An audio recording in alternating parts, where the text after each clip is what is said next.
ஒரு ராஜா ஊரெல்லாம் சுற்றி பார்த்துட்டு வரலாம்னு ஒரு நாள் புறப்பட்டு போனார். ஒரு இடத்துல தறி நெசவு வேலை ரொம்ப மும்முரமாக நடந்துகிட்டு இருந்தது. ஒரு பெரியவர் தறியால் நெசவு வேலை செஞ்சுக்கிட்டு இருந்தார். பக்கத்தில் ஒரு அழகான பொண்ணு உட்காந்து நூலை சுற்றிக்கிட்டு இருக்குது. ராஜா அந்த பெரியவரை பார்த்து யார் இந்த பொண்ணுன்னு விசாரிச்சார். ராஜா அப்படி கேட்டதும் அவருக்கு ரொம்ப பெருமையாக போயிட்டுது. ஏன்னா உட்காந்துருந்தது அவரோட மகள். அரசே, இது என்னுடைய மகள். இவ வேகமாக நூல் தெரிக்கக்கூடியவள். வைக்கோலை எடுத்து இவ தெரிச்சா கூட அது எல்லாம் பவுனிழையாக வெளியில் வரும் அப்படின்னு ஒரு ராசி இவளுக்கு அப்படின்னு ரொம்ப பெருமையாக ராஜா கிட்ட சொன்னார். ராஜா இதை கேட்டதும் அசந்துட்டார். அப்படியா, இவ்வளவு அழகும் சாமர்த்தியமும் உள்ள இந்த பொண்ணு என்னோட வரட்டுமே, இவளை என் மருமகளை ஆக்கிக்கிறேன் அப்படின்னார் ராஜா. அந்த பெரியவருக்கு ஒன்றும் புரியல. ஏதோ கொஞ்சம் பெருமையாக சொல்ல போவோ அது இப்படி ஆயிட்டுதே அப்படின்னு கவலைப்பட்டார். இருந்தாலும் ராஜா பேச்ச தட்ட முடியுமா, மகளை அனுப்பி வச்சுட்டார். ராஜா அந்த பொண்ணை அரண்மனைக்கு அழைச்சிட்டு வந்தார். அங்கே ஒரு அறையில் வச்சு பூட்டி விட்டார். அந்த ரூமு நிறைய வைக்கோலை கொண்டாந்து போட்டு அடைச்சாங்க. 3 ராட்டைகள் வேற வச்சுருந்தாங்க. நாளைக்கு பொழுது விடியறதுக்குள்ளே நீ இந்த வைக்கோலையெல்லாம் தங்க இழைகளாக மாற்றி காட்டணும். நாளைக்கு காலம்புறம் வந்து நான் இந்த அறை கதவை திறப்பேன். உன் தகப்பன் சொன்னது மாதிரி எல்லாம் தங்கமாக மாறி இருக்கணும், இல்லைன்னா நீ உயிர் தப்ப முடியாது அப்படின்னு உத்தரவு போட்டார். பாவம் அந்த பொண்ணு என்ன பண்ணும், பகல் பூரா அழுதுகிட்டே உட்காந்துருக்குது. ராத்திரி பூராவும் தூக்கம் வரல. மறுநாள் அதிகாலை நேரத்தில் யாரோ கதவை தட்டுற சத்தம் கேட்டுது. பயந்துக்கிட்டே கதவை திறக்கிறா. திறந்து பார்த்தா வெளியில் 3 அவலட்சணமான பெண்கள். ஒருத்திக்கு வந்து கால் அகலமாக முறை மாதிரி இருக்குது, இன்னொருத்திக்கு கட்டை விரல் கரண்டி மாதிரி பெருசாக இருக்குது, 3வது பொண்ணுக்கு உதடு தடித்து ரப்பர் மாதிரி தொங்கிக்கிட்டு இருக்கு. யார் நீங்கள், உங்களுக்கு என்ன வேணும் அப்படின்னு கேட்குது இந்த பொண்ணு. நாங்கள் உங்களுக்கு உதவி செய்கிறதுக்கு தான் வந்திருக்கிறோம் அப்படின்னு சொல்லி உள்ளே வந்தாங்க. உட்காந்தாங்க. கொஞ்ச நேரத்துக்குள்ளே உள்ளே இருந்த வைக்கோலையெல்லாம் தங்க இழைகளாக மாற்றி கொடுத்துட்டு போயிட்டாங்க. காலையில் ராஜா வந்தார், பார்த்தார். ஆகா பேஷுனார். இன்னும் கொஞ்சம் வைக்கோலை கொண்டாந்து அந்த ரூமில் போட சொன்னார். இந்த வைக்கோலையும் இன்னைக்கு தங்கமாக மாற்றிவிடு, நாளைக்கு மறுநாள் உனக்கும் இளவரசனுக்கும் கல்யாணம்னு சொல்லிவிட்டார். இன்னைக்கு ராத்திரி அந்த 3 பொண்ணுங்களும் வந்தாங்க. வைக்கோலை பொண்ணு இழைகளாக மாற்றினாங்க, புறப்பட்டாங்க. இந்த பொண்ணு அவங்க காலில் விழுந்து வணங்கினா. என் உசுரை காப்பாற்றினீங்க, உங்களுக்கு நான் என்ன கைமாறு செய்ய போகிறேன் அப்படின்னா. பயப்படாத, நீ விரும்பினா எங்களுக்கு ஒரு உதவி செய்யலாம். உன்னுடைய கல்யாணத்துக்கு நாங்கள் 3 பேரும் வரோம். நீ எங்களை வந்து வரவேற்று ராஜாக்கிட்டையும் இளவரசர்கிட்டையும் நாங்கள் வந்து உன்னோட பெரியப்பா பொண்ணுங்கன்னு சொல்லி அறிமுகப்படுத்தி வை, நாங்கள் விருந்து சாப்பிட்டுட்டு போயிடுறோம் அப்படின்னாங்க. ரொம்பவும் சந்தோஷமாக சரின்னு ஒத்துக்கிட்டா. கல்யாண நாள் வந்தது. கல்யாணம் ரொம்ப கோலாகலமாக நடந்துக்கிட்டு இருக்கு. எல்லா தேசத்து ராஜா ராணிகளும் வந்துக்கிட்டு இருக்கிறாங்க. அந்த 3 அவலட்சணமான பொண்ணுங்களும் வந்து சேர்ந்தாங்க. யார் இவங்கன்னு கேட்டார் ராஜா. என் பெரியப்பா பொண்ணுங்க அப்படின்னா அந்த பொண்ணு. காலும் உதடும் கட்டை விரலும் ஏன் இப்படி உங்களுக்கு அவலட்சணம் ஆயிட்டுது அப்படின்னு கேட்டார். அதுக்கு அந்த பொண்ணுங்க பதில் சொன்னாங்க. என்ன செய்யறது, ஓயாமல் வைக்கோலை நூற்று ஒருத்தியோட கட்டை விரல் அப்படி கரண்டி மாதிரி ஆயிட்டுது, நாக்கில் தொட்டு தொட்டு திரிச்சதுனால ஒருத்தியோட உதடு அப்படி ஆயிட்டுது, காலால் கட்டையை அழுத்தி அழுத்தி தறி போட்டதுனால இன்னொருத்தையோட கால் அப்படி ஆயிட்டுது. உங்கள் மருமகளாக வந்திருக்கிற இந்த பொண்ணு அந்த 3ஐயுமே செய்ய தெரிஞ்சவ தான். என்ன ஆக போதும் இன்னும் கொஞ்ச நாளில் அப்படின்னாங்க. அவ்வளவுதான். ராஜா பயந்துட்டார். அம்மா, இன்னையிலேருந்து நீ இளவரசனின் மனைவி. நீ எப்பவும் அழகாக இருக்கணும், அதனால் நீ இனிமேல் வைக்கோலை திரிக்கவே கூடாது அப்படின்னு உத்தரவு போட்டார். அவளை இக்கட்டான சூழ்நிலையிலிருந்து காப்பாற்றின அந்த 3 பொண்ணுங்களும் சந்தோஷமாக திரும்பி போயிட்டாங்களாம். சுவாமி சின்மயானந்தர் இந்த கதையை சொல்லியிருக்கிறார். தன்னலம் மறந்து சுயலாபத்தை வந்து தியாகம் செய்யறது வைக்கோல்ல இருந்து தங்க இழைய நூக்கிறது மாதிரி அப்படிங்கிறார் அவர். அது இருக்கட்டும், இப்போ நம்ம கதைக்கு வருவோம். ஒரு ராஜா தன்னோட மகனுக்கு சுயவரம் நடத்தினார். எல்லா தேசத்திலிருந்தும் ராஜகுமாரர்கள் வந்திருந்தாங்க. ராஜகுமாரியை கல்யாணம் பண்ணிக்கலாம்ங்கிற ஆசையில் சுயம்பர மண்டபத்திலிருந்து எல்லா ராஜகுமாரர்களும் அலறி அடிச்சுக்கிட்டு வெளியில் ஓடி வந்துகிட்டு இருக்கிறாங்களாம். ஏன் அப்படி எல்லாரும் மிரண்டு போய் ஓடி வர்றாங்கன்னு கேட்டார் ஒருத்தர். அதுக்கு இன்னொருத்தர் விவரம் சொன்னார். ராஜகுமாரியை இன்னைக்கு தான் அவங்க நேரில் பார்த்தாங்களாம், அதுதான் அப்படி ஓடி வந்துகிட்டு இருக்கிறாங்க அப்படின்னார். வங்க நாவலாசிரியர் சரத் சந்திரர் ஒரு நண்பர் அவர்கிட்ட வந்தார். வழக்கமாக எல்லா எழுத்தாளர்கள்கிட்டையும் கேட்குற ஒரு கேள்வியை கேட்டார். நீங்கள் எழுத்துத்துறைக்கு வந்தது எப்படி, இதுதான் கேள்வி. அதை தெரிஞ்சு என்ன பிரயோஜனம்னார் சரத் சந்திரர். சும்மா சொல்லுங்களேன், தெரிஞ்சுக்கிறேன் அப்படின்னார் வந்தவர். சரி சொல்கிறேன்னு ஆரம்பித்தார். நான் வந்து ரங்கூனில் வேலை பார்த்துக்கிட்டு இருந்தேன். சம்பளம் பத்தல. வேலையும் பார்த்துக்கிட்டு ஒரு பலசரக்கு கடை வைக்கலாம்னு நினச்சேன். என்னால் மளிகை கடை வச்சு சரியாக நடத்த முடியுமாங்கிற சந்தேகம் என் மனைவிக்கு. அதை சோதனை பண்ணி பார்க்கணுங்கிறதுக்காக சில பொருள்களின் அளவு, அதோட விலை, இப்படி சிலதை சொல்லி எல்லாத்தையும் மனக்கணக்காக கூட்டி போட சொன்னாங்க. என்னால் சரியாக கூட்டி சொல்ல முடியல. உங்களால் மளிகை கடை நடத்த முடியாதுன்னு சொல்லிவிட்டாங்க. உடனே என்ன பண்ணுறது, வேற வழி இல்லை, கதை எழுத ஆரம்பிச்சிட்டேன் அப்படின்னார். கேட்டவருக்கு சிரிப்பு வந்துட்டு தான். சரத் சந்திரர் ஒரு பக்கம் சீரியஸான நாவல்கள், சிறுகதைகள் எழுதியிருந்தாலும் அவருடைய இன்னொரு பக்கம் வேற விதம். நண்பர்கள் கிட்ட பேசும்பொழுதும் சரி, அவர்களுக்கு கடிதங்கள் எழுதும் போதும் சரி, கேலியும் கிண்டலும் நகைச்சுவை உணர்வும் அதிகமாக இருக்கும். காந்திஜி ஒரு சமயம் கல்கத்தாவுக்கு வந்திருந்தார். தேசபக்தர்கள் பல பேர் அவர்கிட்ட பேசிக்கிட்டு இருந்தாங்க. அப்போ சரத் சந்திரரும் அங்கே இருந்தார். கிரண் சங்கர் ராய் அப்படிங்கிறவரும் அங்கே இருந்தார். அவர் சொன்னாராம், காந்திஜியோட பழகிய முதல் வங்காளி நான் தான். போயர் யுத்த காலத்தில் இவர் லண்டனுக்கு வந்திருந்தப்போ என்கிட்ட தான் வங்காள மொழி கற்றுக்கிட்டார் அப்படின்னாராம். உடனே சரத் சந்திரர் காந்திஜியை பார்த்து, இவர் உங்களுக்கு வங்காள மொழி கற்றுக் கொடுத்தது உண்மைதானா அப்படின்னாராம். ஆமான்னாராம் காந்தி. அதனால தான் உங்களால் வங்காள மொழி கற்றுக்க முடியல அப்படின்னாராம். எல்லாரும் சிரிச்சாங்களாம். சரத் சந்திரர் சாம்தாபேர் அப்படிங்கிற கிராமத்தில் தங்கியிருந்தார் ஒரு இலக்கிய நிகழ்ச்சியில் கலந்துக்கிறதுக்காக. அதுக்காக ஒரு கல்கத்தாவுக்கு போக வேண்டிய சூழ்நிலை. அதுக்காக புறப்பட்டார். அந்த சமயத்தில் பின்னாடி இருந்து யாரோ அவரை கூப்பிட்டாங்க. இப்படி கூப்பிட்டவரை பார்த்து இன்னொருத்தர் யாரோ அதட்டி இருக்கிறாங்க. போகிறவரை ஏன் இப்படி கூப்பிடுறீங்க அப்படின்னு. ஏன் கூப்பிட்டா என்னன்னு கேட்டிருக்கார் சரத் சந்திரர். புறப்படுறவங்கள பின்னாடி இருந்து கூப்பிடுறது அபசகனம், போகிற இடத்துல ஏதாவது ஆபத்து வரலாம் அப்படின்னு அதுக்கு விளக்கம் கொடுத்துருக்கிறார் அவர். உடனே சரத் சந்திரர் சொன்னாராம், இதோ இவங்க என்ன இலக்கிய கூட்டத்துக்கு அழைச்சிட்டு போகிறாங்களே, இதை விட வேற என்ன ஆபத்து வந்துட போகுது அப்படின்னாராம். இப்படி சரத் சந்திரருக்கு இயல்பாகவே நகைச்சுவை உணர்வு உண்டு. அவருடைய நண்பர் ஒருத்தர் வீட்டுக்கு கூப்பிட்டுருந்தார். அங்கே ஒரு கச்சேரிக்கு ஏற்பாடு பண்ணியிருந்தாங்க. சரத் சந்திரருக்கு இயல்பாகவே கச்சேரியில் நீண்ட ஆலோசனையெல்லாம் கேட்கறதுக்கு பொறுமை இருக்காது. அதனால் மெதுவாக பாட போகிறவர் எப்படி அப்படின்னு கேட்டிருக்கார். அவருக்கு ரொம்ப நல்லா பாட தெரியும் அப்படின்னு சொல்லியிருக்கிறாங்க. அதுக்கு சரத் சந்திரர், பாட தெரியுங்கிறது சரி, பாட்டை நிறுத்த தெரியுமா அதை சொல்லுங்க முதல்ல அப்படின்னாராம். ஐயா, உங்கள் பேரை தொடர்ந்து தினம் கேட்டுக்கிட்டு இருக்கிறேன் அப்படின்னார் ஒருத்தர். தொடர்ந்து கேட்குறீங்களே, உங்களுக்கு காது வலிக்கலையா அப்படின்னு கேட்டோம். பேசுகிற உங்களுக்கே வாய் வலிக்கல அப்படிங்கிறப்போ கேட்குற எங்களுக்கு எப்படி காது வலிக்கும் அப்படின்னார். நம்ம உடம்புல ஒரு அதிசயம் என்ன தெரியுமா? ரொம்ப நேரம் நாம் நடக்கிறோம்னு வச்சுக்கோங்க, கால் வலிக்கும். ரொம்ப நேரம் வேலை செஞ்சால் கை வலிக்கும், உடம்பு வலிக்கும். ரொம்ப நேரம் பார்த்துக்கிட்டே இருந்தால் கண்ணு வலிக்கும். ரொம்ப நேரம் பேசிக்கிட்டே இருந்தால் வாய் கூட வலிக்கும். ஆனால் ரொம்ப நேரம் கேட்டுக்கிட்டே இருக்கிறதுனால காது வலிக்கிறது இல்லை. அதனால் கேட்கறதுக்கு முக்கியத்துவம் கொடுத்தாங்க நம்ம பெரியவங்க. திருவள்ளுவர் தேவையில்லாமல் வார்த்தைகளை உபயோகப்படுத்த மாட்டார். ஒரு திருக்குறள்னு எடுத்துக்கிட்டாவே அதில் மொத்தம் 7 வார்த்தைகள், அவ்வளவுதான். அப்படி 7 வார்த்தைகள் மட்டுமே உள்ள ஒரு திருக்குறளில் வள்ளுவர் ஒரே வார்த்தையை 5 தடவை உபயோகப்படுத்தியிருக்கிறார், திரும்ப திரும்ப பயன்படுத்தியிருக்கிறார். அப்படின்னா அதை எந்த அளவுக்கு வலியுறுத்தி சொல்றார் அப்படிங்கிறத நாம புரிஞ்சுக்கணும். அது என்ன குறள்? செல்வத்துள் செல்வம் செவிச்செல்வம், அச்செல்வம் செல்வத்துள் எல்லாம் தலை. செவிச்செல்வம்ங்கிறது அவ்வளவு முக்கியமானது. கற்றலின் கேட்டல் நன்று. அதிகம் கேட்கணுங்கிறதுக்காகத்தான் எவ்வளவு கேட்டாலும் காது வலிக்கிறது இல்லை. குறைச்சலா பேசணும், அதிகமாக கேட்கணும். இன்னொரு விஷயம் கவனிங்க, நம்ம உடம்புல கண்ணுக்கு மூடி இருக்குது, எதையாவது நாம் பார்க்க விரும்பலைன்னா உடனே கண்ணை மூடிக்கலாம். நம்ம வாய்க்கு மூடி இருக்குது, பேச விருப்பம் இல்லையா, வாயை மூடிக்கலாம். மூக்குக்கு கூட மூடிக்கிற வசதி இருக்குது, எதையாவது முகர விருப்பம் இல்லையா, மூச்சை அடக்கிக்கலாம். ஆனால் பாருங்க, காதுக்கு மூடி கிடையாது, அதை கையால் தான் மூட முடியும்.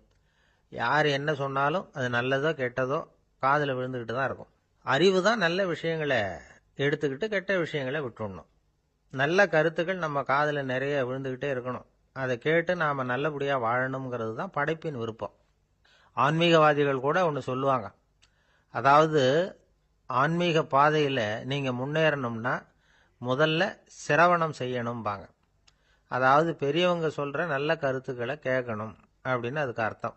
அதனால் யார் நல்ல கருத்துக்களை சொன்னாலும் அதை காது கொடுத்து கேளுங்க. இவ்வளவு கருத்துக்களையும் நம்ம நேயர் ஒருத்தர்கிட்ட சொல்லிகிட்டு இருந்தோம்.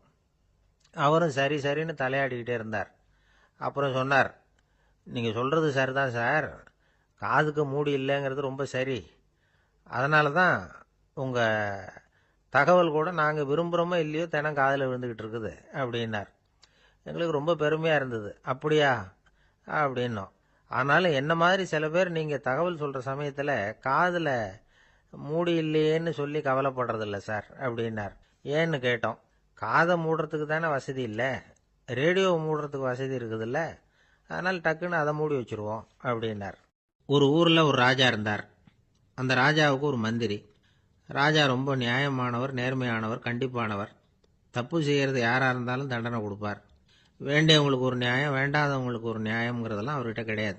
ஒரு சமயம் அரசவையில் அந்த அமைச்சரே விதிமுறைகளுக்கு புறம்பா ஏதோ நடந்துகிட்டு இருக்கார். மன்னருக்கு கோபம் வந்துட்டுது.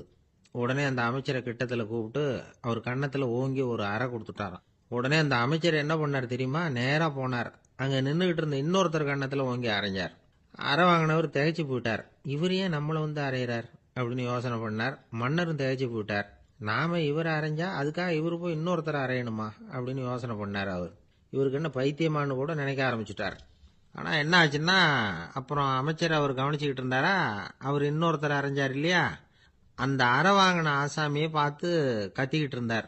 யார்? அமைச்சர். ஏன்பா என்கிட்ட அறையை வாங்கிக்கிட்டு இப்படி விவரம் இல்லாமல் நின்றுட்டு இருக்கிறிய, நான் உனக்கு கொடுத்ததை நீ வேற யாருக்கிட்டையாவது கொடுத்துரு அப்படின்னார். உடனே அந்த ஆள் பார்த்தான்.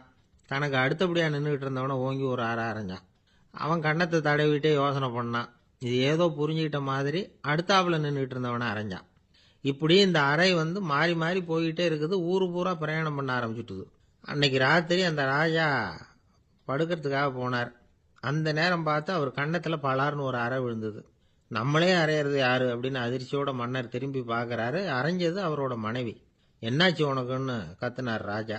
உங்களுக்கு தெரியாதா, ஊர் பூரா ஒருத்தர் மாற்றி ஒருத்தர் மூலமா இந்த அறை பிரயாணம் பண்ணிட்டு வருது அப்படின்னாங்க அந்த அம்மா.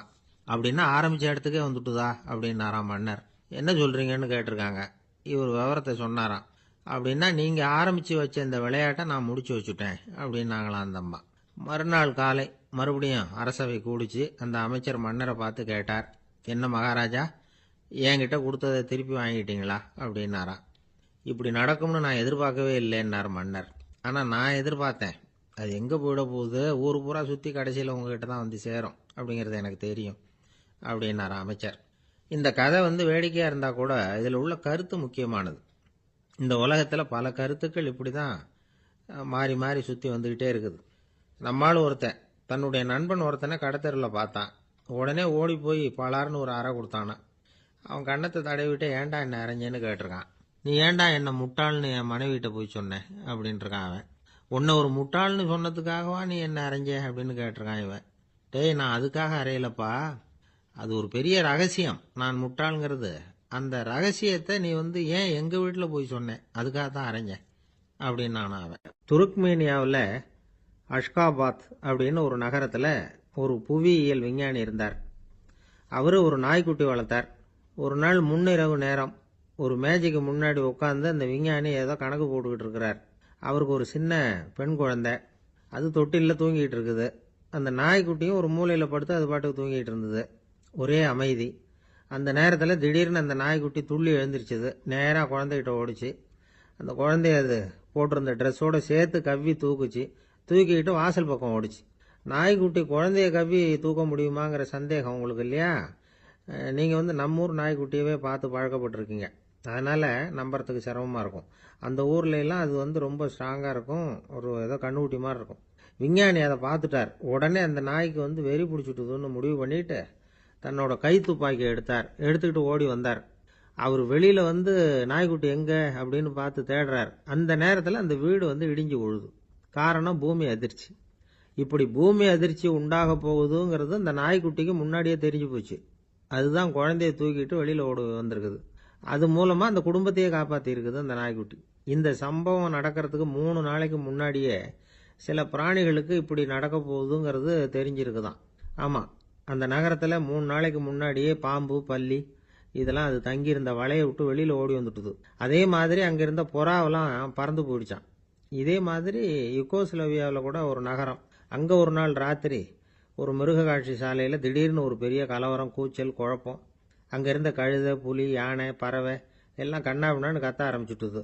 நீர் யானை அதுக்குன்னு போடப்பட்டிருந்த தடுப்பையே தாண்டி குதிச்சு வெளியில் வந்துட்டுதான். மறுநாள் தான் எல்லாருக்கும் விஷயம் புரிஞ்சுது. அடுத்த நாள் காலையில் அங்கே பூமி அதிர்ச்சி உண்டாயிட்டுது. இப்போ பாருங்க, அதாவது மனுஷனை போய் தீர்க்க தரிசி அது இதுன்னு சொல்லிட்டு இருக்கிறோம். இவனை விட அது பரவாயில்லைன்னு தோணுது. அதாவது மிருகங்கள் ஒன்று நடக்க போகுதுங்கிறத முன்னாடியே புரிஞ்சுக்குதே. சரி, இதெல்லாம் எப்படி அது முன்கூட்டி புரிஞ்சுக்குது? அதுதான் படைப்பு ரகசியம். அதை கண்டுபிடிக்கிறதுக்கு தான் மனுஷன் ஆராய்ச்சி பண்ணிட்டு இருக்கிறான். விஞ்ஞானிகளோட ஆராய்ச்சியெல்லாம் ஒரு பக்கம் இருக்கட்டும், வீட்டுக்குள்ளேயே சில ஆராய்ச்சி பண்ணி பாருங்களேன். இப்போ சில யோசனை சொல்லி அதை சோதனை பண்ணி பாருங்க அப்படின்னு ஒருத்தர் சொன்னாராம். அதாவது இப்போ மழை வருமா வராதா அப்படின்னு தெரிஞ்சுக்கணுமா, உடனே ஒரு பூனைக்குட்டி பின்னாடியே மெதுவாக போய் அது என்ன செய்யுதுன்னு கவனித்து பார்க்கணும். பூனைக்குட்டி தன்னோட பாதத்தினால சுகத்தில் அப்படி கீறிக்கிட்டு இருக்கும். அப்படி கீறினா கண்டிப்பாக மழை வரும். சில சமயம் பூனைக்குட்டி அப்படியே மல்லாந்து படுத்துக்கிட்டு பாதத்தை உயர தூக்கும், அப்படியும் இப்படியும் புரளும். இப்படி செஞ்சதுன்னா அன்னைக்கும் மழை இருக்காது. அதனால் முன்னாடி இருந்தது மழை வர்றதுக்கு அறிகுறி, இது மழை இல்லைங்கிறதுக்கு அறிகுறி. பறவைகள் பிராணிகள் இதுகளோட நடவடிக்கைகளை பார்த்துட்டு அதையெல்லாம் அடிப்படையாக வச்சு தான் காலநிலையை கண்டுபிடிக்கிற கருவிகளை கண்டுபிடிச்சிருக்கிறாங்க. வாத்து இருக்குல்ல, சில சமயம் தன்னோட அழகை தன்னோட இறகுகளில் அப்படியே புதைச்சிக்கும். அப்படி செஞ்சால் குளிர்காலம் வரப்போகுதுன்னு அர்த்தம். பருவநிலை குளிராக மாறப்போகுதுங்கிறதுக்கு இதுதான் அறிகுறி. சிட்டுக்குருவி இருக்குதுல்ல, அதெல்லாம் புழுதியில் உழுந்து புரளும், சிறகுகளை படபடன்னு அடிச்சுக்கும். அப்படி செஞ்சால் மழை வரப்போகுதுன்னு அர்த்தம். ஒன்று மட்டும் நாம் நல்லா தெரிஞ்சுக்கணும், இயற்கையின் சீற்றம்னு சொல்கிறோம் இல்லையா, இயற்கை ஏன் நம்ம மேலே கோவப்படுது? இயற்கையை நாம் அனுசரித்து போகிறதில்ல, அதனால் கோவப்படுது. காடுகளை அழிக்கப்படாது, விலங்குகளை கொல்லக்கூடாது, இயற்கை ஏற்படுத்தி வச்சிருக்கிற சமநிலையை கெடுக்கக்கூடாது. அதை புரிஞ்சுக்கிட்டு வாழ்ந்தோம்னா பூமியும் நடுங்காது, நாமளும் நடுங்க வேண்டிய அவசியம் இருக்காது. ஒருத்தர் இருந்தார், சாராய கடைக்கு போனாராம், நிறைய சாப்பிட்டார். அப்புறம் சொன்னார், இது ரொம்ப அற்புதமான சரக்கு போல இருக்கு, உள்ளே போன உடனே இந்த பூமியே நடுங்கிறது மாதிரி இருக்கு எனக்கு அப்படின்னாராம். இதுக்கு கடைக்காரர் சொல்லியிருக்கார், நீங்கள் சாப்பிட்டது வெறும் பச்சை தண்ணி தாங்க, இப்போ ஏற்பட்டிருக்கிறது நிஜம் பூமி அதிர்ச்சி அப்படின்னாராம். கங்கை கரை தோட்டம் பக்கத்தில் ஒரு ஆசிரமம், அங்கே ஒரு பெரியவர் தங்கியிருக்கிறார். அவர் தான் ராமகிருஷ்ண பரமஹம்சர். அந்த ஆசிரமம் இருந்த இடம் கரக்பூர். வங்காளத்தில் பொதுவாக எல்லாரும் மீன் சாப்பிட்றது உண்டு. கங்கையில் குளிச்சுட்டு கையில் ஒரு மீனோடு வர்றது வழக்கம். இவர் இருக்கிற இடத்துக்கு கங்கையில் படகு வழியாக வரணும். அப்படி தான் எல்லாரும் வருவாங்க.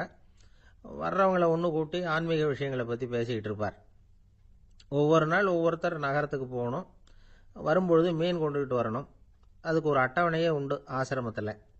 அது பிரகாரம் ஒரு நாள் சுவாமி யோகானந்தர் படகுல போனார். படகை செலுத்தினவங்க ராமகிருஷ்ணரையும் சுவாமி யோகானந்தரையும் மற்றவங்களையும் பித்தர்கள் அப்படின்னு சொல்லி ஏளனமாக பேசினாங்க.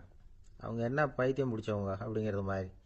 சுவாமி யோகானந்தருக்கு ரொம்ப மென்மையான இதயம். இவங்க இப்படி கண்ணாபின்னான்னு பேசுகிறத பார்த்தா மீனை வாங்கிட்டு திரும்புகிறப்போ என்ன நடக்குமோ அப்படிங்கிற பயம் வேற வந்துட்டுது அவருக்கு. அவ்வளவு மென்மையானவர்.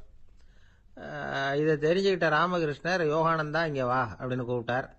இவர் கண்ணீரை தொடச்சிக்கிட்டே கிட்ட போனார். சொன்னார், ஐயா, படகு ஓட்டுறவங்க உங்களை பற்றி மோசமாக பேசுகிறாங்க. என்ன திட்டினா பரவாயில்ல, ஆனால் உங்களை அவங்க திட்டுறாங்க, அதை என்னால் தாங்கிக்க முடியல அப்படின்னார். இதை கேட்டதும் ராமகிருஷ்ணருக்கு கோபம் வந்துட்டு தான்.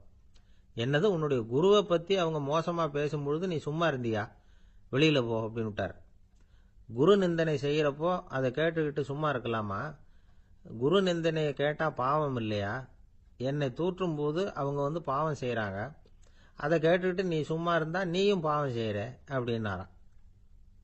அடுத்த நாள் சுவாமி நிரஞ்சனானந்தர் போக வேண்டிய நாள். இவர் படகுல போகும்பொழுதும் அதே மாதிரி நடந்துதான். அவங்க மோசமாக பேச ஆரம்பித்தாங்க, திட்ட ஆரம்பித்தாங்க. அப்படி கேலி பண்ண ஒருத்தனை இவர் என்ன பண்ணார், பலார்னு கன்னத்தில் அரைஞ்சிட்டார். இன்னொருத்தனை கங்கையில் தூக்கி எறியறதுக்கும் தயாராகிட்டார். அதுக்கப்புறம் அவங்க யாரும் வாயை திறக்கலை. மீன் வாங்கிட்டு வர்றப்பவும் படகுல ஒரே அமைதி, அவ்வளவு பயம் அவங்களுக்கு. ராமகிருஷ்ணர் கூப்பிட்டு விசாரித்தார் என்ன நடந்ததுன்னு. இவர் சொன்னார், அவர் யோகானந்தா போகும்பொழுது என்ன நடந்ததோ அப்படியே தான் இப்பவும் நடந்தது. குரு நிந்தனை செய்கிறத கேட்டுக்கிட்டு நான் சும்மா இருப்பேனா, ஒருத்தனை அப்படியே அரைஞ்சுட்டேன், இன்னொருத்தனை ஆற்றுல தூக்கி போட்டுருவேன்னு பயமுறுத்தினேன், அவ்வளவுதான் அப்படின்னாராம். இப்போவும் ராமகிருஷ்ணருக்கு கோபம் வந்துட்டு தான். என்ன இது, அணியறது காஷாயம், இருக்கிறது ஆசிரமம், உனக்கு இவ்வளவு கோபம் வந்ததுன்னா அப்புறம் என்னத்துக்கு ஆசிரமத்தில் இருக்கணும், பிரம்மச்சாரி எப்பவும் அமைதியாக இருக்கணும் அப்படின்னு அறிவுரை சொன்னாராம் ராமகிருஷ்ணர். அப்போ இவர் கேட்டாராம், ஏங்க அவருக்கு ஒரு விதமான அறிவுரை சொன்னீங்க, எனக்கு வேற விதமா அறிவுரை சொல்றீங்க, இதுல எது உண்மை அப்படின்னு கேட்டிருக்கார். இதுக்கு ராமகிருஷ்ணர் சொன்ன பதில் என்னன்னா, அட அசடே, சக்கரத்துல காத்து அதிகமா இருந்தா குறைக்கணும், குறைச்சலா இருந்தா கூட்டணும். அவன் சாது, அவனுக்கு அதிக உணர்ச்சி தேவை, உனக்கு படபடப்பு அதிகம், உனக்கு பொறுமை தேவை அப்படின்னாராம். இதுல உள்ள கருத்து என்னன்னா, கல்விங்கிறது எப்படின்னா அதை சூழ்நிலைக்கு தகுந்த மாதிரி கற்பிக்கணும். எல்லாருக்கும் ஒரே மாதிரி கற்பிக்க கூடாது. கேட்கிறவர் தகுதி, புரிஞ்சுக்கிற திறமை, இதை பொறுத்து கல்வி அமையணும். ஆரம்ப காலத்தில் ஒரு குரு, அப்போ ஒரு சீடன் இருந்தான். அது வேடிக்கையான குரு, வேடிக்கையான சீடன். ஒரு ஆசிரமம். ஒரு நாள் ஒருத்தன் அவசரமாக அந்த குருவை தேடி வந்திருக்கிறான். என்ன விஷயம்னு விசாரிச்சார் குரு. உங்கள் சீடர் என்னை அடிச்சுட்டார் அப்படின்னு புகார் பண்ணானா அந்த ஆள். குரு சீடனை கூப்பிட்டார். அடிச்சியா இந்த ஆளை அப்படின்னு கேட்டாராம். ஆமான் இருக்கான் சீடன். ஏன் அடிச்சே அப்படின்னு கேட்டாராம். இந்த ஆள் உங்களை பற்றி மட்டமாக பேசிவிட்டான், என்னால் அதை தாங்கிக்க முடியல, அதனால தான் அடிச்சுட்டேன்ருக்கான். அப்படி என்ன பேசினா அப்படின்னு கேட்டாராம். உன்னுடைய குருநாதர் இப்பெல்லாம் அர்த்தமில்லாமல் பேச ஆரம்பிச்சுட்டார் அப்படின்னு சொல்லிவிட்டான், அதனால தான் அடிச்சுட்டேன் அப்படின்னானா. அதுக்காக அடிச்சே அப்படின்னாராம். நான் அதுக்காக அடிக்கல குருவே, இப்பெல்லாம் நீங்கள் அர்த்தமில்லாமல் பேசுறதாக அவன் சொல்கிறான், அப்படின்னா இதுவரைக்கும் நீங்கள் அர்த்தத்தோடு பேசினதாகத்தானே அர்த்தம், அது தப்பு தானே, அதனால தான் அடித்தேன் அப்படின்னானா. ஒரு இலக்கிய கூட்டம் ஏற்பாடு பண்ணியிருக்கிறோம், நீங்கள் அவசியம் அதில் பேசணும் அப்படின்னு கேட்டுக்கிட்டார் ஒருத்தர். வேணாங்க, 4 பேருக்கு முன்னாடி நிற்கிறதுனா எனக்கு ரொம்ப கூச்சமாக இருக்கும் அப்படின்னாரு இவர்.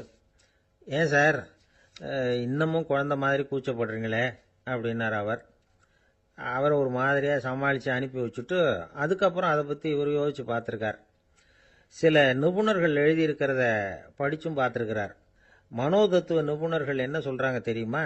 10லேருந்து 20% குழந்தைகள் பிறக்கிறப்பவே கூச்ச சுபாவம் கொண்டதாக தான் இருக்குதான்.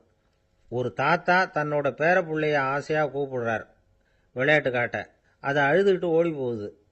ஒரு அம்மா தன்னோட பிள்ளைய பள்ளிக்கூடத்தில் சேர்க்கறதுக்காக கூப்பிட்டுக்கிட்டு போகிறாங்க. அந்த புள்ள அம்மாவோட முந்தானையில் ஒளிஞ்சிக்கிட்டு வெளில வரமாட்டேங்குது. இவங்களெல்லாம் எப்படி சமாளிக்கிறது? குழந்தைகளோட கூச்ச சுபாவத்தை போக்குறது எப்படி?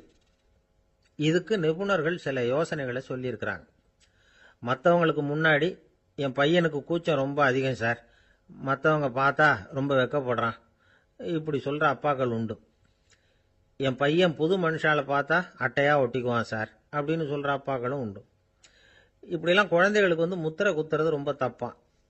புதுசாக யாராவது வீட்டுக்கு வந்தால் குழந்தை தானாக தன்னோட கூச்சத்தையும் பயத்தையும் போக்கிக்கிட்டு சகஜமாக மாறி வர்றதுக்கு வாய்ப்பு கொடுக்கணுமா. ஒரு கூட்டத்துக்கோ அல்லது சொந்தக்காரங்க கல்யாணத்துக்கோ குழந்தைய அழைச்சிட்டு போகிறீங்க, அங்கே போய் கட்டாயப்படுத்தி குழந்தைய மற்றவங்க கிட்ட பேச சொல்லக்கூடாது. சில சமயம் குழந்தை தானாக தன்னுடைய கூச்ச சுபாவத்தை விட்டு பேசுறதுக்கு முன் வந்தால் அதை பாராட்டணும். குழந்தை கலகலப்பு இல்லாமல் மௌனமாக இருந்ததுன்னா அதையும் கண்டுக்கக்கூடாது. குழந்தை பேச ஆரம்பித்தா அதை ஆர்வத்தோடு கவனிக்க தெரியணும். கலந்து உரையாடுற பழக்கத்தை வீட்லேயே ஆரம்பிக்கலாம். கேட்டதுக்கு பதில் சொல் அப்படின்னு நீங்கள் அதிகாரம் பண்ணிகிட்டு இருக்கக்கூடாது. அது குழந்தைக்கு பேசுகிற சந்தர்ப்பத்தை குறைச்சிருமா. இப்போ நாம் அதிகாரம் பண்ணால் கேலி செய்கிற பழக்கம் குழந்தைகளை ரொம்ப பாதிச்சிருமா. பெரியவங்களானதுக்கு அப்புறமும் சில பேர் கூச்சத்தோடவும் பயத்தோடவும் இருக்கிறதுக்கு இதுதான் காரணம். சின்ன வயசில் அவங்கெல்லாம் ஏதாவது கேலிக்கு ஆளாகி இருப்பாங்க. 2வது குழந்தை மூத்த குழந்தைய கேலிக்கு ஆளாகிற சந்தர்ப்பங்களை கண்டு கேலி பண்ணினா அது இளம் நெஞ்சங்களை விட்டு நீங்கிறதே இல்லையா. எப்பவும் குழந்தையோட நடை உடை பாவனைகளை பற்றி சொல்லிக்கிட்டே இருக்கக்கூடாதான். அதுவே கூச்ச சுபாவத்தை கொண்டுட்டு வந்துருமா. அப்பா எங்கன்னு யாராவது கேட்டால் இது மாதிரி இன்ன காரியத்துக்காக வெளியில் போயிருக்கார், இத்தனை மணிக்கு திரும்பி வருவார் அப்படின்னு சொல்கிற அளவுக்கு குழந்தைகளை பழக்கப்படுத்தி வைக்கணும். ஃபோன்லேயே யாராவது விசாரித்தா கூட இது மாதிரி பதில் சொல்லு அப்படின்னு சொல்லணும். சின்ன சின்ன மீட்டிங்கில் 4 வார்த்தை பேச தயார் பண்ணலாம். ஒரு கடையிலையோ அல்லது ஹோட்டல்லையோ ஏதாவது விவரம் கேட்கணும்னா உங்கள் குழந்தைய தைரியமாக அனுப்புங்க. குழந்தைகள் பணிவாகவும் பொறுமையாகவும் விவரம் கேட்குறப்போ கூச்ச சுபாவம் தானாக போயிடும். சின்ன வயசுலேயே இப்படிலாம் பழக்கப்படுத்தினாதான் வருங்காலத்தில் தைரியமாக இந்த சமுதாயத்தில் வாழ முடியும். இல்லைன்னா 60 வயசுலேயும் அடுப்பங்கரையை விட்டு வெளில வர்றதுக்கு கூச்சப்பட்டுக்கிட்டு தான் இருக்க வேண்டியிருக்கும். இந்த காலத்து பிள்ளைங்க எவ்வளவோ பரவாயில்ல, எதுக்கும் தயங்குறதில்ல, கூச்சப்படுறதில்ல. ஒரு அம்மா அடுப்பங்கரையிலேருந்து சத்தம் போட்டாங்க. டேய் ராமு, தயவு பண்ணி அந்த டிவியை நிறுத்துறா. அந்த பெண்ணோட குரல் மகா மோசம். அடுப்பங்கரையில் இருக்கிற என்னாலேயே அதை சகிச்சிக்க முடியல அப்படின்னாங்களாம். உடனே பையன் கொஞ்சம் கூட தயங்காமல் பதில் சொல்கிறான். அம்மா, இந்த குரல் டிவியிலேருந்து வரல. எதிர்த்த விட்டு மாமி தான் இங்கே வந்திருக்கிறாங்க. அவங்க தான் இப்போ என்னோட பேசிக்கிட்டு இருக்கிறாங்க அப்படின்னு. இந்த உலகத்தில் நாம் நல்லபடியாக இருக்கணும்னா அதுக்கு முக்கியமாக தேவைப்படுறது ரெண்டு. ஒன்று செல்வம், இன்னொன்று அறிவு. சரி, இது ரெண்டில் சிறந்தது எது அப்படின்னு ஒரு கேள்வி கேட்டால் என்ன பதில் சொல்கிறது? இதே கேள்வியை ஹஸ்ரத் அலி அவர்கள்கிட்ட கேட்டாங்களாம். அவர் ஒரு பெரிய அறிஞர். கேள்வி கேட்டவங்களும் சாதாரண ஆட்கள் இல்லை, இவங்களும் அறிஞர்கள். ஒரு நாள் ஹஸ்ரத் அலி அவர்கள்கிட்ட 10 அறிஞர்கள் வந்தாங்களாம். ஐயா, நாங்கள் 10 பேரும் உங்ககிட்ட ஒரே கேள்வியை தான் கேட்க வந்திருக்கிறோம். ஆனால் எங்கள் 10 பேருக்கும் நீங்கள் தனித்தனியாக பதில் சொல்ல முடியுமா அப்படின்னு கேட்டிருக்காங்க. அதாவது அவங்க ஒரே கேள்விக்கு இவர்கிட்ட இருந்து 10 விதமான பதில் எதிர்பார்க்குறாங்க. சரி கேளுங்க, என்ன கேள்வி அப்படின்னார் அவர்.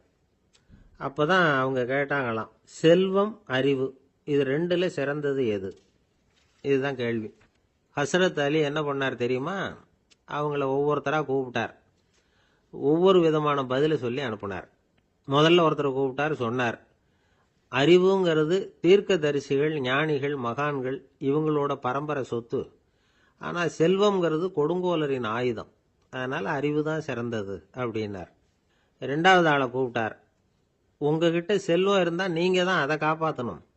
ஆனால் அறிவு உங்களை எப்பவும் காப்பாற்றும். ஆகவே அறிவு தான் சிறந்தது அப்படின்னார். மூணாவது ஆளை கூப்பிட்டார். செல்வந்தனுக்கு எப்போதும் விரோதிகள் அதிகம், ஆனால் அறிஞனுக்கு நண்பர்கள் அதிகம். அதனால் அறிவு தான் சிறந்ததுன்னார். அடுத்தவரை கூப்பிட்டார். செல்வம் அடுத்தவங்களுக்கு கொடுக்க கொடுக்க குறையும், ஆனால் கல்விங்கிறது அதிகரிச்சுக்கிட்டே வரும், கொடுக்கறதுனால குறையாது. அதனால் அறிவு தான் சிறந்ததுன்னார். இன்னொருத்தரை கூப்பிட்டார். அறிவுள்ளவன் எப்பவும் அதை அடுத்தவங்களுக்கு வாரி வழங்கிக்கிட்டே இருப்பான். அதனால் அவங்ககிட்ட தாராளத்தன்மை இருக்கும். ஆனால் செல்வந்தன்கிட்ட கஞ்சத்தனம் தான் இருக்கும். அதனால் அறிவு தான் சிறந்ததுன்னார். ஆறாவது நபரை கூப்பிட்டார். செல்வத்தை கள்வர்கள் திருடிட்டு போக முடியும், ஆனால் அறிவை அப்படி திருடிட்டு போக முடியாது அப்படின்னார். ஏழாவது நபரை கூப்பிட்டார். செல்வம் கால ஓட்டத்தில் அழிஞ்சிரும், ஆனால் அறிவை கால ஓட்டம் ஒன்றும் பண்ண முடியாது. ஆகவே அறிவே சிறந்ததுன்னார். எட்டாவது ஆளை கூப்பிட்டு சொன்னார், செல்வத்துக்கு எப்பவும் எல்லை உண்டு, நிறை உண்டு, அளவு உண்டு, கணக்கு உண்டு. ஆனால் அறிவுக்கு அப்படிப்பட்ட எல்லை எதுவும் கிடையாது. அதனால் அதுதான் சிறந்ததுன்னார். அடுத்தவனை கூப்பிட்டார். செல்வம் உள்ளத்தில் உள்ள ஒளியை போக்கிவிடும், இருட்டை உண்டாக்கிவிடும், விரிந்த மனப்பான்மையை குறுகலாக்கிவிடும். ஆனால் அறிவு அப்படி இல்லை, இருண்ட உள்ளத்தில் ஒளியை பாய்ச்சி அதை விசாலப்படுத்துது. அதுதான் சிறந்ததுன்னார். கடைசியாக 10வது நபரை கூப்பிட்டார். செல்வம் மனசில் செருக்கை உண்டாக்குது, ஆணவத்தை ஏற்படுத்துது. அதனால் நானே கடவுள்னு நினைக்கிற அளவுக்கு மனுஷனை தாழ்த்தி விடுது. ஆனால் அறிவு பணிவையும் பண்பாட்டையும் வளர்க்குது. அதனால் அறிவு தான் சிறந்ததுன்னார். ஆக இப்படி 10 பேருக்கும் 10 விதமாக பதில் சொன்னது மூலமாக ஹஸ்ரத் அலி அவர்கள் அறிவு தான் செல்வத்தை விட சிறந்தது அப்படிங்கிறதுக்கு 10 காரணங்களை சுட்டி காட்டியிருக்கார். அந்த அறிஞர் 10 பேர் கேட்ட ஒரே கேள்விக்கு 10 பதில் சொன்னார். நமக்கு வேண்டிய ஒருத்தர் 10 பேர் கேட்ட கேள்விக்கு ஒரே பதில் சொல்லி சமாளித்தார். கேள்வி என்ன தெரியுமா? என்கிட்ட வாங்கின கடனை எப்பயா திருப்பி கொடுக்க போற? இதுதான் அந்த 10 பேரும் கேட்ட ஒரே கேள்வி. இந்த மாதம் 26ஆம் தேதி தந்துடுறேன் அப்படிங்கிற ஒரே பதில் சொல்லி அவ்வளவு பேரையும் இவர் அனுப்பி வச்சுட்டாராம். எல்லாரும் போனதுக்கு அப்புறம் இவரை தனியாக கூப்பிட்டு கேட்டிருக்கிறாங்க. அது என்ன சார் கணக்கு, 26ஆம் தேதி அன்னைக்கு என்ன அதிசயம் நடக்க போகுது அப்படின்னு கேட்டிருக்காங்க. அதிசயம் அன்னைக்கு இல்லை, அதுக்கு முத நாளே நடக்க போகுதுன்னாராம். விவரமாக சொல்லுங்கன்னு இருக்காங்க. வேற ஒன்றும் இல்லைங்க, 26ஆம் தேதி தானே எல்லாரையும் வர சொல்லியிருக்கிறேன், அதுக்கு முத நாளே நான் புறப்பட்டு தலைமறைவாயிட போகிறேன் அப்படின்னாராம் ரொம்ப பெருமையாக. ஒரு ராஜா இருந்தார். நாடு பூராவும் நிறைய மரங்களை நட்டு வளர்க்கணுங்கிறது அவரோட ஆசை. தானே அதுக்கு முன்மாதிரியாக இருக்கணும்னு நினைச்சார். அரண்மனையை சுற்றி மரங்களை நட்டு வளர்த்தார். இதை பார்த்துட்டு ஜனங்களும் அவங்கவுங்க வீட்டை சுற்றி மரக்கன்றுகளை நட்டு வளர்த்தாங்க. கொஞ்ச காலத்தில் ஊர் பூரா பசுமையாக மாறிச்சு. எல்லாருக்கும் சந்தோஷமாக இருந்தது. இது ஒரு பக்கம் இருக்கட்டும். இப்போ நான் சொல்ல போகிற கதை வேற. அதாவது அந்த ராஜா ஒரு நாள் தன்னுடைய அரண்மனையை சுற்றி இருக்கிற விதவிதமான மரங்களை எல்லாம் போய் பார்த்தார். எப்படி இருக்கிறீங்க அப்படின்னு ஒவ்வொரு மரத்துக்கிட்டையும் விசாரிச்சாராம். எந்த மரமும் சந்தோஷமாக இருக்கிறதா தெரியல. அதுக்கும் மனசில் ஒரு குறை. முதல்ல ஆலமரத்துக்கிட்ட போனார். அது சொல்லிச்சு, மண்ணா, நான் நல்லா பெருசாக வளர்ந்துருக்கிறேன், அடர்த்தியாக இருக்கிறேன், கிளையெல்லாம் 4 பக்கமும் நல்லா படர்ந்து தான் இருக்குது. இருந்தாலும் எந்த பிரயோஜனமும் இருக்கிறதா தெரியல எனக்கு. என்னுடைய பழம்லாம் ரொம்ப சின்னதாக இருக்குது, என் கண்ணுக்கு சரியாக புலப்பட மாட்டேங்குது. நான் இருக்கிற சைஸுக்கு என்னுடைய கிளையில் இருக்கிற பழம்லாம் எவ்வளவு பெருசாக இருக்கணும். அது இத்தினூண்டு இருக்கிறது எனக்கு பெரிய அவமானமாக இருக்குது. இப்படி இங்கே நின்றுக்கிட்டு இருக்கிறதே ரொம்ப கூச்சமாக இருக்குது. ஒரு நல்ல புயல் வந்ததுன்னா பேசாமல் சாஞ்சு விடலாமான்னு பார்க்குறேன் அப்படின்னு புலம்புது ஆலமரம். சரி இருக்கட்டும்னு நினச்சிக்கிட்டு ராஜா அடுத்தபடியாக ஒரு அத்தி மரத்துக்கிட்ட போனார். அதுவும் புலம்ப ஆரம்பிச்சுட்டுது. நான் கூட பெரிய மரம் தான், இல்லை இலையெல்லாம் அழகாக தான் இருக்குது, பழம் அழகாக இருக்குது, இருந்தாலும் உள்ள விஷயம் இல்லையே. அத்தி பழத்தை புட்டு பார்த்தா அத்தனையும் சொத்தை அப்படின்னு பழமொழியே உண்டாயிட்டுதே. இப்படி ஒரு கெட்ட பேரோட நான் இருக்கணுமா அப்படின்னு புலம்புது அது. சரி இது இருக்கட்டும் அப்படின்னு சொல்லி அடுத்தபடியாக வேப்ப மரத்துக்கிட்ட போனார். அது தன்னுடைய வேதனையை வெளியிட்டது. எனக்கு எவ்வளவோ மருத்துவ குணங்கள்லாம் இருக்கிறதா சொல்லிக்கிறாங்க, இருந்தாலும் என்ன பிரயோஜனம், என்னுடைய பழத்தை மனிதர்கள் யாரும் விரும்பி சாப்பிட்றது இல்லையே அப்படின்னுது. ராஜா அடுத்தாப்புல இருந்த ஒரு பனை மரத்துக்கிட்ட போனார். நான் நல்லா உயரமாக தான் வளர்ந்துருக்கிறேன், மற்ற மரங்கள்லாம் என்னை வந்து அண்ணாந்து தான் பார்க்கணும், இருந்தாலும் என்கிட்ட நிழலுக்காக யாரும் வந்து ஒதுங்கிறது இல்லையே அப்படின்னுது. என்ன இது எல்லா மரமும் இப்படி திருப்தி இல்லாமல் இருந்துகிட்டு இருக்குதே அப்படின்னு நினச்சிக்கிட்டே ராஜா அடுத்தபடியாக அங்கே இருந்த ஒரு பைன் மரத்துக்கிட்ட போனார். அழகாக உயரமாக பசுமையாக தான் இருந்தது, ஆனால் பழமோ பூவோ கிடையாது. அதை நினச்சி அது வருத்தப்பட்டுக்கிட்டு இருக்குது. ஓக் மரம் அது ஒன்று நின்றுட்டு இருந்தது. அது என்ன சொல்லிச்சுன்னா, இலையுதிர் காலத்தில் என் மேலே இருக்கிற எல்லா இலைகளும் உதிர்ந்து போடுது, முடி கொட்டின மனிதர்கள் மாதிரி மொட்டையாக நான் நிற்க வேண்டியிருக்குது, என்ன வாழ்க்கை இது அப்படின்னு சொல்லி அழுத்துக்கிட்டது. சரி புளிய மரம் என்ன சொல்லுது பார்ப்போம்னு அதுகிட்ட போனால், என்னுடைய நிழலில் யாருமே தங்க மாட்டாங்க, உடம்புக்கு சூடுன்னு ஒதுங்கி போயிடுவாங்க, அடிமரத்தை பார்த்தீங்கன்னா பட்டையெல்லாம் உறிஞ்சி பார்க்கறதுக்கே கேவலமாக இருப்பேன் அப்படின்னுது அது. முருங்கை மரம் என்ன சொல்லிச்சு தெரியுமா, என்னுடைய இலை காயெல்லாம் சாப்பிட்றவங்களுக்கு சத்து கொடுக்கறது வாசவம் தான், ஆனால் என் உடம்புல சத்தே கிடையாது, கொஞ்சம் வேகமாக காற்று அடிச்சதுன்னா முறிஞ்சி விழுந்துடுறேன், என்ன வாழ்க்கை இது அப்படின்னு சொல்லி அது வருத்தப்பட்டது. ராஜா யோசனை பண்ணார், என்ன இது மரங்கள் வந்து பூமியின் வரங்கள்னு சொல்கிறோம், மழை பெய்யறதுக்கு அதுதான் காரணம், பூமி செழிப்பாக இருக்கிறதுக்கும் அதுதான் காரணம், வீடு கட்டுறதுக்கு மரம், நாற்காலி செய்ய உபயோகப்படுத்துறதுக்கும் அதுதான் உபயோகப்படுது, மனுஷனுக்கு வேண்டிய ஆகாரங்களையும் கொடுக்குது, இப்படிலாம் இருந்தும் எல்லா மரமும் நிம்மதி இல்லாமல் இருந்துக்கிட்டு இருக்குதே அப்படின்னு நினைச்சார். அப்போ அங்கே இருந்த ஒரு மகிழ மரம் அவர் கண்ணில் பட்டுது. அந்த மரம் மட்டும் கொஞ்சம் நிம்மதியாக மகிழ்ச்சியாக இருக்கிறது மாதிரி தெரிஞ்சுது. உடனே ராஜா அதுகிட்ட போனார். உனக்கு மனசில் எதுவும் குறை இல்லையான்னு கேட்டார். இல்லை நான் சந்தோஷமாக தான் இருக்கேன்னு அந்த மகிழ மரம். அப்படியான்னு ஆச்சரியமாக கேட்டார் ராஜா. ஆமாம் மன்னா, இந்த இடத்துல நீங்கள் ஒரு முருங்கை மரத்தையோ வேப்ப மரத்தையோ கூட நட்டிருக்கலாம், ஆனால் இந்த இடத்துல நடுறதுக்கு என்ன தேர்ந்தெடுத்துருக்குறீங்க, அதுவே எனக்கு பெருமை, அதுவே எனக்கு திருப்தி அப்படின்னு தான் மகிழ மரம். மகிழ மரம் சாதாரணமாக தான் இருக்கும், இளம் மஞ்சள் நிறத்தில் பூக்கள், அது காய்ந்தும் மனம் வீசும். மகிழ மரம் மாதிரி மன திருப்தியோடு வாழறதுக்கு நாம் கற்றுக்கணுமா. நாம் இந்த உலகத்தில் ஒரு நாயாவோ நரியாவோ கூட பிறந்திருக்கலாம், மனுஷனாக பிறந்திருக்கிறோம், அதுவே பெருமை தானே. இந்த நிறைவு தான் மகிழ்ச்சியின் ரகசியம். ஒரு பையன் அப்பா கிட்ட போய், அப்பா நீங்கள் இந்த உலகத்தில் ஒரு மனுஷனாக பிறந்தது என்னோட அதிர்ஷ்டம் நானா. ஏண்டா அப்படி சொல்கிறேன்னு இருக்கார் அப்பா. நீங்கள் ஒரு கரடியாக பிறந்திருந்தா இந்நேரம் நானும் ஒரு கரடி குட்டியாக தானே இருந்திருப்பேன் அப்படின்னு நானா பையன். பக்தின்னு சொல்கிறோம் இல்லையா, அது வந்து 3 வகைப்படும் அப்படிங்கிறார் ஒரு பெரியவர். அது என்ன 3 வகைன்னா, தெய்வ பக்தி, அடியார்கள் பக்தி, குரு பக்தி. அடியார் பக்தியை விட தெய்வ பக்தியை விட குரு பக்தி தான் ரொம்பவும் சிறந்ததுங்கிறார் அவர். தெய்வத்துக்கிட்ட செஞ்ச பாவம் குருநாதர்கிட்ட தீர்ந்துருமா, குருநாதர்கிட்ட செஞ்ச பாவம் தெய்வத்துக்கிட்ட போனாலும் தீராதான். இப்படி பெரியவங்களாம் சொல்லி வச்சிருக்கிறாங்க. ஒரு காடு, அங்கே அயோத தௌமியர் அப்படின்னு ஒரு தபோதனர், அவர் பல மாணவர்களை ஒன்றா சேர்த்து ஒரு குருகுலம் நடத்திக்கிட்டு இருக்கிறார். பல தரப்பட்டவங்க பல திறப்பட்டவங்க மாணவர்கள் அதில் சேர்ந்து படிச்சுக்கிட்டு இருக்கிறாங்க. பாஞ்சால ராஜகுமாரன் ஒருத்தனும் அந்த குருகுலத்தில் சேர்ந்து படிச்சுக்கிட்டு இருக்கிறான். அவன் பேர் ஆருணி. பெரிய இடத்து புள்ள, இருந்தாலும் படுப்பில் ரொம்ப கெட்டிக்காரனாக இருந்தான். அவன் தான் அங்கே முதல் மாணவன். ஒரு நாள் குருநாதர் அந்த அரசகுமாரனை கூப்பிட்டார். நம்ம குருகுலத்துக்கு சொந்தமான வயலில் தண்ணீர் பெருகி வெள்ளம் வந்து பயிரை வந்து அழிக்குதான், அதனால் நீ போய் மடையை அடைச்சிட்டு வந்துடும் அப்படின்னார். அந்த அரசகுமாரன் உடனே புறப்பட்டான். குருநாதர் சொல்லிட்டார்ல, உடனே புறப்பட்டான். நான் பெரிய இடத்து பிள்ளையாச்சே, ராஜகுமாரனாச்சே, ரொம்ப செல்வாக்கூட வளர்ந்தவனாச்சே, நான் போய் வயலில் இறங்கி வேலை செய்கிறதா அப்படின்னுலாம் அவன் நினைக்கல. குருநாதர் கட்டளையை நிறைவேற்ற வேண்டியது நம்ம கடமை அப்படின்னு நினச்சான். உடனே ஒரு மண்வெட்டியை தூக்கி தோளில் வச்சுக்கிட்டு புறப்பட்டு போயிட்டான். வயலுக்கு போனான். பார்த்தான், தண்ணி கரையை உடச்சிக்கிட்டு வயலுக்குள்ளே ஏகமாக பாஞ்சிக்கிட்டு இருக்குது. இவன் மண்வெட்டியால் களிமண்ணை புல்லோடு சேர்த்து புல் பத்த மாதிரி வெட்டி வெட்டி போட்டான். இருந்தாலும் மடையை அடைக்க முடியல. தண்ணி அதை மீறி வந்துக்கிட்டே இருக்குது. தண்ணி வேகமாக வயலுக்குள்ளே போய்கிட்டே இருக்குது. போடுற பத்தையெல்லாம் கரைஞ்சி கரைஞ்சி போயிட்டுருக்கு.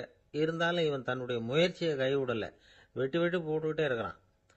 காலையில் அங்கே போனவன் சாயந்தரம் வரைக்கும் இப்படி செஞ்சுக்கிட்டு இருக்கிறான். உடம்பும் மனசும் ரொம்பவும் சோர்ந்து போச்சு. இருந்தாலும் குருநாதர் இட்ட கட்டளையை நிறைவேற்றாமல் இருக்கிறோமேங்கிற ஒரு குறை அவனுக்கு இருக்குது. குரு கட்டளையை நிறைவேற்றாத நான் இன்னமும் இருக்கணுமா அப்படின்னு யோசனை பண்ண ஆரம்பிச்சிட்டான். என்ன செய்யலாம்னு பார்த்தான். நம்ம குருநாதர் இட்ட பணிக்காக இந்த உடம்பையே தியாகம் பண்ணலாம் அப்படின்னு முடிவு பண்ணான்.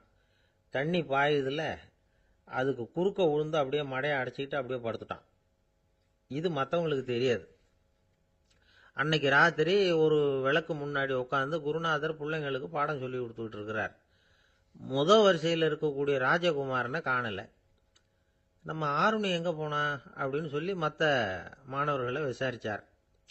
இப்போ அவங்க சொன்னாங்க, சுவாமி, அவன் காலையில் வயலுக்கு மடையை அடைக்கிறதுக்காக போனான், நீங்கள் தான் போக சொன்னீங்க, இன்னும் திரும்பி வரல அப்படின்னு அவர் பையன். குருநாதர் உடனே ஒரு தீவெட்டி எடுத்துக்கிட்டு மாணவர்களை அழைச்சிக்கிட்டு வயலுக்கு போனார். அங்கே போய் பார்த்தா ஆளை காணும். ஆருணி ஆருணின்னு சொல்லி சத்தம் போட்டு கூப்பிட்டு பார்க்குறார். நான் இங்கே இருக்கேன் குருநாதா அப்படின்னு காலுக்கு அடியிலேருந்து ஒரு சத்தம் வருது. குனிஞ்சு பார்த்தா அவன் மடையில் படுத்துருக்கிறான். என்னப்பா இதுன்னார். காலையிலேருந்து இந்த மடையை அடைச்சி பார்த்தேன் சுவாமி, முடியல, அதனால் இப்படி குறுக்க படுத்துட்டேன். என்னை தாண்டறதுக்கு பயந்து போய் தண்ணியே தேங்கி நின்றுட்டுது அப்படின்னா. அவனுடைய குரு பக்தியையும் அவனை தாண்டறதுக்கு அஞ்சு நிற்கிற தண்ணி தேக்கத்தையும் பார்த்துட்டு எல்லாரும் ரொம்ப ஆச்சரியப்பட்டு போயிட்டாங்களாம். ஆருணி எழுந்திரிச்சு வா அப்படின்னு கூப்பிட்டாரான் குருநாதர். அவன் தண்ணீரை பொழந்துக்கிட்டு எழுந்திரிச்சு வந்தானான். அதனால அவனுக்கு உத்தாலகன் அப்படின்னு ஒரு பேர். உத்தாலகன்னா தண்ணீரை பிளந்தவன் அர்த்தம். அந்த உத்தாலகன் மாதிரி இந்த காலத்து மாணவர்களுக்கும் குரு பக்தி வேணும் அப்படின்னு சொன்னோம் ஒரு பள்ளிக்கூடத்தில். உடனே நிறைய மாணவர்கள் எழுந்திரிச்சு நின்னாங்க. சார், நீங்கள் எங்களை இன்னமும் சரியாக புரிஞ்சுக்கலன்னு நினைக்கிறோம். அன்னைக்காவது ஒருத்தன் அப்படி இருந்தான், இன்னைக்கு ஏகப்பட்ட உத்தாலகர்கள் இருக்கிறோம். எங்கள் வாத்தியார் கட்டளை இட்டா இப்போவே அது மாதிரி வயலுக்கு போய் மடையில் குறுக்கப்படுத்துக்கிறதுக்கு இந்த வகுப்பில் உள்ள அத்தனை பேரும் தயாராக இருக்கிறோம் அப்படின்னாங்க. அப்படியா அப்படின்னு சொல்லி கேட்டோம் ரொம்ப சந்தோஷமாக. ஒருத்தன் ரொம்ப அடக்கமாக எழுந்திரிச்சான். அப்புறம் சொன்னான், ஆமாம் சார், வகுப்பில் இவர் நடத்துகிற பாடத்தை கேட்டுக்கிட்டு இருக்கிறத விட பேசாமல் போய் மடையில் படுத்துடுறது ஒன்றும் கஷ்டமான காரியமாக இருக்காது, அதனால தான் எல்லாரும் அங்கே போகிறேன்னு சொல்கிறோம் அப்படிங்கிறான். ஒரு பெரியவர் உட்கார்ந்துருக்கிறார். அவரை சுற்றி அவருடைய தோழர்கள் உட்கார்ந்துருக்கிறாங்க. ஏதோ ஒரு முக்கியமான செய்தியை அவர் அவங்களுக்கு சொல்லிகிட்டு இருக்கிறார். அவங்களும் ஆர்வமாக கேட்டுக்கிட்டு இருக்கிறாங்க. இந்த சமயத்தில் யாரோ ஒரு ஆள் வேகமாக அங்கே வர்றார். வர்ற வேகத்திலேயே எனக்கு ஏதாவது உதவி செய்யுங்க அப்படின்னு கேட்டுக்கிட்டே வர்றார். கேட்கறது உதவி, ஆனால் குரல் மிரட்டுறது மாதிரி இருக்கு, அதட்டி கேட்கறது மாதிரி இருக்கு. இதை கேட்டது அந்த பெரியவர் ஆத்திரப்படலை, ஆனால் அவரை சுற்றி இருந்தவங்க ஆத்திரப்பட்டாங்க. இதை பெரியவர் கவனிச்சார்.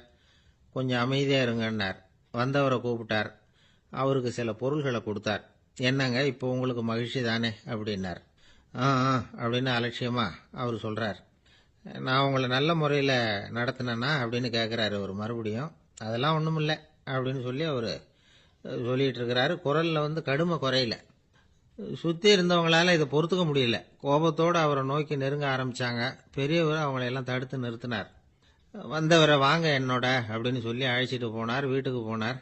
அங்கே போனதும் இன்னும் சில பொருள்களை எடுத்து அவர்கிட்ட கொடுத்தார். இப்போ திருப்தி தானே, நான் உங்ககிட்ட நல்ல முறையில் நடந்துக்கிட்டேனா அப்படின்னார். அவர் முகம் இப்போ தான் கொஞ்சம் மலர்ந்தது. ரொம்ப நன்றி, இறைவன் உங்கள் குடும்பத்துக்கு எல்லா நன்மைகளையும் செய்வான் அப்படின்னு சொன்னார். இதே வார்த்தைகளை என்னுடைய தோழர்கள்கிட்டே சொல்லிட்டீங்கன்னா அவங்க கோபம் தணிஞ்சிரும், வர முடியுமான்னார். கண்டிப்பாக வர்றேன் அப்படின்னாரு. மறுநாள் காலையில் அந்த இடத்துக்கு வந்தார். அதே மாதிரி சொல்லிவிட்டு அவர் போயிட்டார். தோழர்கள்லாம் ரொம்ப வியப்போடு பெரியவரை பார்த்தாங்க. அந்த பெரியவர் தான் நபிகள் நாயகம். அவர் சொன்னார், ஒருத்தன் ரொம்ப ஆசையா ஒரு ஒட்டகத்தை வளர்த்துக்கிட்டு வந்தான். ஒரு நாள் அந்த ஒட்டகம் வந்து கயத்தை அறுத்துக்கிட்டு ஓடி போயிட்டுது. அக்கம் பக்கத்தில் இருக்கிறவங்கெல்லாம் அந்த ஒட்டகத்தை பிடிக்கிறதுக்கு முயற்சி பண்ணாங்க. அதை துரத்திக்கிட்டு ஓடினாங்க. ஒட்டகம் வந்து தாறுமாறா ஓட ஆரம்பிச்சுது. இந்த சமயத்தில் ஒட்டகத்தை வளர்த்தவன் அங்கே ஓடி வந்தான். நீங்கள் அதை ஒன்றும் செய்ய வேணாம், விட்டுருங்க. அதோட சுபாவம் எனக்கு நல்லா தெரியும். அதை சுலபமாக என்னோட வழிக்கு கொண்டுட்டு வந்துட முடியும். நான் பார்த்துக்கிறேன், விட்டுருங்க அப்படின்னா. எல்லாரும் விலகி போயிட்டாங்க. இவன் என்ன செஞ்சான் தெரியுமா? கொஞ்சம் புல்லை கையில் எடுத்துக்கிட்டு அந்த ஒட்டகத்தை நெருங்கினான். அவ்வளவுதான். அது ஓடி வந்து இவன் காலடியில் உட்காந்துக்கிட்டது. செல்லமாக அதை அப்படியே தடவி கொடுத்தான். முதுகில் ஏறி உட்காந்துக்கிட்டான். அது பாட்டுக்கு சாதுவாக நடந்து போகுது. இந்த கதையை நபிகள் நாயகம் தம்முடைய தோழர்களுக்கு சொல்றார். ஒட்டகத்தை மட்டும் இல்லை, சில மனிதர்களையும் கூட சில விதத்தில் அணுகிதான் அவர்களை வந்து சீர்திருத்த வேண்டியிருக்குது அப்படிங்கிறத அவங்களுக்கு உணர்த்தினார். இது ஒரு அழகான உளவியல் அணுகுமுறை. சில குடும்ப தலைவர்கள் கூட இந்த ஒட்டகம் மாதிரி நடந்துகிறது உண்டு. அப்புறம் அடங்கி போகிறதும் உண்டு. ஒரு குடும்ப தலைவர் காலையில் எழுந்திரிச்சதுலேருந்து சத்தம் போட்டு கத்திக்கிட்டு இருப்பார். பக்கத்தில் இருந்தவங்கெல்லாம் ஓடி போய் சமாதானம் பண்ணி பார்த்தாங்க. அவர் ஓயறது மாதிரி தெரியல. கடைசியில் அவர் மனைவி வந்தாங்க. நீங்கள் எல்லாம் விலகி போயிடுங்க, அவர் சுபாவம் எனக்கு தெரியும், நான் பார்த்துக்கிறேன் அப்படின்னாங்க. சரின்னு எல்லாரும் போயிட்டாங்க. சாயந்தரமாக வந்து பார்க்குறாங்க, அவர் சத்தம் இல்லாமல் ஒரு மூலையில் உட்காந்துருக்கிறார். ரொம்ப சாதுவா. ஆச்சரியமாக இருந்தது. என்னம்மா பண்ணீங்கன்னு கேட்டாங்க. அது ஒன்றும் இல்லைங்க, ஒரு வேளை சாப்பாட்டை நிறுத்தினேன், பட்னி போட்டேன், அவ்வளவுதான் அப்படின்னாங்க அந்த அம்மா. ஒரு தடவை நாரதர் ஒரு தெரு வழியாக போய்கிட்டு இருந்தார். வழியில் ஒருத்தர் வேத சாஸ்திரம்லாம் படிச்சுக்கிட்டு உட்காந்துருந்தார். அவர் நாரதரை பார்த்து எங்கே போயிட்டு இருக்கிறீங்கன்னு கேட்டார். கடவுளை பார்த்துட்டு வரலாம்னு போயிட்டு இருக்கிறேன் அப்படின்னார் நாரதர். அப்படின்னா அவர்கிட்ட எனக்கு எப்போ முக்தி கிடைக்கும்னு கேட்டுட்டு வாங்களேன் அப்படின்னார் இவர். சரி, கேட்டு வரேன் அப்படின்னு சொல்லிவிட்டு நாரதர் நடந்தார். கொஞ்ச தூரத்தில் ஒரு மரத்தடியில் ஒரு தொழிலாளி செருப்பு தைச்சிக்கிட்டு உட்காந்துருந்தார். அந்த ஆளும் அதே மாதிரி கேட்டுக்கிட்டார். எனக்கு எப்போ முக்தி கிடைக்கும்னு கடவுள்கிட்ட கேட்டுக்கிட்டு வாங்களேன்னார். அவர்கிட்டையும் சரின்னு சொல்லிவிட்டு நாரதர் நேராக வைகுண்டத்துக்கு வந்து சேர்ந்தார். கடவுளை பார்த்தார். இவங்க ரெண்டு பேரும் சொல்லி அனுப்பின விஷயத்தை பற்றி கேட்டார். அதுக்கு கடவுள் சொன்னார், அந்த செருப்பு தைக்கிற தொழிலாளி உடல் நீத்ததும் உடனே என்னை வந்து அடைவான். ஆனால் அந்த சாஸ்திரம் படித்த ஆள் இப்போதைக்கு என்கிட்ட வந்து சேரமாட்டான். அவன் இன்னமும் பல பிறவிகள் எடுத்து அங்கேயே இருக்க வேண்டியிருக்குது. எப்போ இங்கே வந்து சேருவான்னு எனக்கே தெரியாது அப்படின்னார். நாரதருக்கு இதோட ரகசியம் என்னங்கிறது புரியல. எனக்கு ஒன்றும் புரியலையேன்னாரான் கடவுள்கிட்ட. சீக்கிரம் புரிஞ்சுக்குவேன், நீ திரும்பி போகிறப்போ நான் இங்கே வைகுண்டத்தில் என்ன செஞ்சுக்கிட்டு இருக்கேன்னு கேட்டால், ஒரு ஊசியின் துவாரத்தில் ஒரு யானையை கோத்துக்கிட்டு இருக்கிறேன்னு அவங்கக்கிட்ட சொல்லு அப்படின்னார் கடவுள் சிரிச்சுக்கிட்டே. நாரதர் பூமிக்கு திரும்பினார். கடவுளை பார்த்தீங்களா, எப்படி இருக்கார் அப்படின்னு விசாரித்தார் வேத சாஸ்திரம் படித்தவர். ஓ பகவானா, அவர் வந்து யானையை வந்து ஊசியின் காதில் நுழைச்சிக்கிட்டு இருக்கிறார் பார்த்தேன்னார் நாரதர். ஊசி காதில் யானையா? அது எப்படி முடியும்? நீங்கள் சொல்கிறத நான் நம்ப மாட்டேன்னு விட்டார் அவர். சரி, இந்த ஆளுக்கு இறைவன் பேரில் நம்பிக்கை இல்லை அப்படிங்கிறத நாரதர் புரிஞ்சுக்கிட்டார். அடுத்தபடியாக அந்த தொழிலாளி இருந்த இடத்துக்கு போனார். இறைவனை பார்த்தீங்களான்னு கேட்டார் அவர். பார்த்தேன், ஒரு ஊசி துவாரத்தில் யானையை கோத்துக்கிட்டு இருந்தார் அப்படின்னு சொல்லிவிட்டு நாரதர் அந்த ஆள் முகத்தை கவனித்தார். அந்த தொழிலாளி இதை கேட்டுட்டு கொஞ்சம் கூட ஆச்சரியப்படலை. அவரால் முடியாத காரியம் கூட உண்டானார். என்ன இப்படி சொல்கிற, ஊசியின் துவாரத்தில் யானையை கோக்க முடியும்னு நீ நம்புறியா அப்படின்னு கேட்டார் நாரதர். நிச்சயமாக நம்புறேன்னார் அவர். அது எப்படி அப்படின்னு கேட்டார் இவர். இதை பாருங்க, நான் இந்த ஆலமரத்தடியில் தான் தினமும் உட்காந்துருக்கிறேன். தினமும் இந்த மரத்திலிருந்து எவ்வளவோ பழம் கீழே விழுது. இந்த பழத்தில் இருக்கிற ஒவ்வொரு விதையிலேயும் உள்ள ஒரு ஆலமரம் இருக்குது. ஒரு சின்ன விதைக்குள்ள ஒரு பெரிய ஆலமரம் இருக்க முடியுங்கிறப்ப ஊசி துவாரத்தில் கடவுள் வந்து யானையை நுழைய வச்சாருங்கிறத ஒத்துக்கிறதுல என்ன கஷ்டம் இருக்கு அப்படின்னு ரொம்ப சர்வசாதாரணமாக பதில் சொன்னாராம் அந்த தொழிலாளி. நாரதர் யோசனை பண்ணார். இந்த தொழிலாளி வேத சாஸ்திரங்களையெல்லாம் படிக்கலைன்னா கூட அறிவுபூர்வமாக சிந்திச்சு இறைவனை நம்புகிறான். அதனால தான் கடவுள் இந்த ஆளுக்கு சீக்கிரம் முக்தி கிடைக்கும்னு சொன்னார் அப்படிங்கிறத புரிஞ்சுக்கிட்டாராம். இந்த கதையில் வர்ற கடவுள், நாரதர், வைகுண்டம் இதெல்லாம் ஒரு பக்கம் இருக்கட்டும், ஒரு சின்ன விதைக்குள்ள ஒரு பெரிய ஆலமரம் தூங்கிக்கிட்டு இருக்கு அப்படிங்கிற உண்மை, அந்தரத்தில் 1000 கிரகங்கள் சுற்றிக்கிட்டு இருக்குங்கிற உண்மை, இதெல்லாம் வந்து நாம் பார்த்துக்கிட்டு தானே இருக்கிறோம். இந்த உண்மைகள் வந்து அதிசயமாக நமக்கு தெரியறதுனால அதை வந்து நம்பாமல் இருந்துட முடியாது. இயற்கையை பரிபூர்ணமாக நம்புங்கள், அந்த நம்பிக்கையே நம்ம வாழ்க்கைக்கு ஆதாரம் அப்படிங்கிறத விளக்கறதுக்காக தான் இந்த கதை. இந்த காலத்தில் நம்ம பிள்ளைங்களுக்கெல்லாம் இது மாதிரி நம்பிக்கை அதிகமாகவே இருக்குது. ஒரு நாள் ஒரு சின்ன பையன்கிட்ட கேட்டேன், ஏன்பா கடவுள் ஒரு பானைக்குள்ள ஒரு யானையை நுழைய வச்சுட்டாருன்னு சொன்னா அதை நீ நம்புவியா அப்படின்னு கேட்டோம். நம்புவேன் சார், அது ஒன்றும் பெரிய அதிசயம் இல்லைன்னா. எப்படிறான்னு கேட்டோம். எப்படின்னா அந்த பானை அந்த யானையை விட பெருசா இருந்திருக்கும், அவ்வளவுதான் அப்படின்னு சொல்றான். லோகமானிய பாலகங்காதர திலகர் இருந்தார்ல, அவருக்கு 15 வயசுலயே கல்யாணம் நடந்துதான். மனைவி பேரு தபிபாய். ரொம்ப பெரிய குடும்பத்து பொண்ணு, நல்ல குணம். அவங்க குடும்பம் நடத்திக்கிட்டு இருக்கிறாங்க. அந்த காலத்துல திருடர்கள் பயம் அதிகம். இந்த காலத்துல மட்டும் என்னன்னு கேக்குறீங்களா? நீங்க கேக்குறது நியாயம்தான். இருந்தாலும் இந்த காலத்து திருடனுக்கும் அந்த காலத்து திருடனுக்கும் ஒரு முக்கியமான வித்தியாசம் உண்டு. அதாவது அந்த காலத்து திருடன்லாம் நியாயம் அநியாயம் பாக்குறது உண்டு, இந்த காலத்துல அப்படி பாக்குறது இல்லை. அந்த காலத்துல திருட வர்றவங்கள்ட்ட கூட ஒரு தார்மீக உணர்வு உண்டாம். அதாவது அப்போ உள்ள கொள்ளைக்காரங்க எதை களவாடினாலும் சரி, அரிசியை மட்டும் களவாடுறது இல்லையா, அப்படி ஒரு கொள்கை. அதனால பாருங்க, அந்த காலத்து பெண்கள் நகை நட்டுகளை பத்திரமா வைக்கணும்னா பெட்டியில வைக்கிறது இல்ல, அரிசி பானையில போட்டு வச்சு விடுறது. இப்பெல்லாம் பேங்க்ல சேஃப்டி லாக்கர்னு இருக்குல்ல, அது மாதிரி அந்த காலத்துல சேஃப்டி லாக்கருங்கிறது அரிசி பானை. வளையல், மூக்குத்தி, தோடு இப்படி எதுவா இருந்தாலும் அதுல போட்டு பத்திரமா வச்சிருவாங்க. திருடன் அரிசி பானை பக்கம் போறதில்ல. ஏன்னா சாப்பிடுற விஷயத்துல கை வைக்கக்கூடாது, அது பாவம் அப்படின்னு அவன் நினைக்கிறான். திலகரோட மனைவி தபிபாயும் அதே மாதிரி தன்னுடைய ஆபரணங்களை ஒரு அரிசி பானைக்குள்ள போட்டு மூடி வச்சிருந்தாங்களாம். இப்படி இருந்தப்போ ஒரு நாள் ஒரு பிச்சைக்கார பொண்ணு வீடு வீடா பிச்சை கேட்டுக்கிட்டே வந்திருக்குது. திலகர் வீட்டுக்கும் தர்மம் போடுங்க தாயே அப்படின்னு தான் அந்த பொண்ணு. அந்த அம்மா தபிபாய் காதுல இது விழுந்திருக்கு. உடனே கை நிறைய அரிசி அள்ளிட்டு போட்டிருக்கு. பாத்திரத்துல அரிசியை போட்டதுக்கு அப்புறம் தான் தெரியுது, பளிச்சுன்னு கண்ணுல படுது. அதாவது அந்த அம்மாவோட வைர மூக்குத்தி ஒண்ணு அரிசியோட சேர்ந்து அந்த பிச்சைக்கார பொண்ணு பாத்திரத்துல போய் விழுந்துட்டுது. இந்த அம்மாவுக்கு மனசுக்குள்ள குழப்பம், என்ன இப்படி ஆயிட்டுதே, மூக்குத்தி போயிட்டுதே, பிச்சை பாத்திரத்துல இருந்து அதை எப்படி எடுக்கிறது அப்படின்னு தயக்கம். வாயை திறந்து அதை கேட்கறதுக்கும் கூச்சம். திண்ணையில உட்கார்ந்து இருந்த திலகர் இவ்வளவையும் பார்த்துக்கிட்டு இருக்கிறார். மனைவியின் மனசுக்குள்ள நடக்கிற மௌன போராட்டத்தை அவர் நல்லா புரிஞ்சுக்கிட்டாராம். மனைவியை பார்த்து சொன்னாராம், தபிபாய், இது தெய்வ சம்மதம். அவளுக்கு சேர வேண்டிய மூக்குத்தி அவகிட்ட போயிட்டுது. பிச்சை பாத்திரத்துல விழுந்த மூக்குத்தியை எடுக்க வேணாம் அப்படின்னாராம். சரின்னு சொல்லிவிட்டு மேற்கொண்டு எதுவும் சொல்லாம அந்த அம்மா வீட்டுக்குள்ள போயிட்டாங்களாம். இந்த காலத்துல எல்லாம் அது மாதிரி நடக்குமா? வெறும் அரிசியை போட்டுட்டு விவகாரம் பண்ணிட்டு இருக்க மாட்டோமா? ஒரு பெரிய மனுஷன் வீட்டுக்கு ஒரு பிச்சைக்காரன் வந்தான். ஐயா, நாங்க பிச்சைக்காரங்கள்லாம் சேர்ந்து ஒரு சங்கம் வச்சிருக்கிறோம், அதுக்கு நிதி சேர்க்கிறோம், அதுக்கு ஒரு 100 ரூபா கொடுத்தீங்கன்னா எங்களுக்கு பெரிய உதவியா இருக்கும் அப்படின்னானா.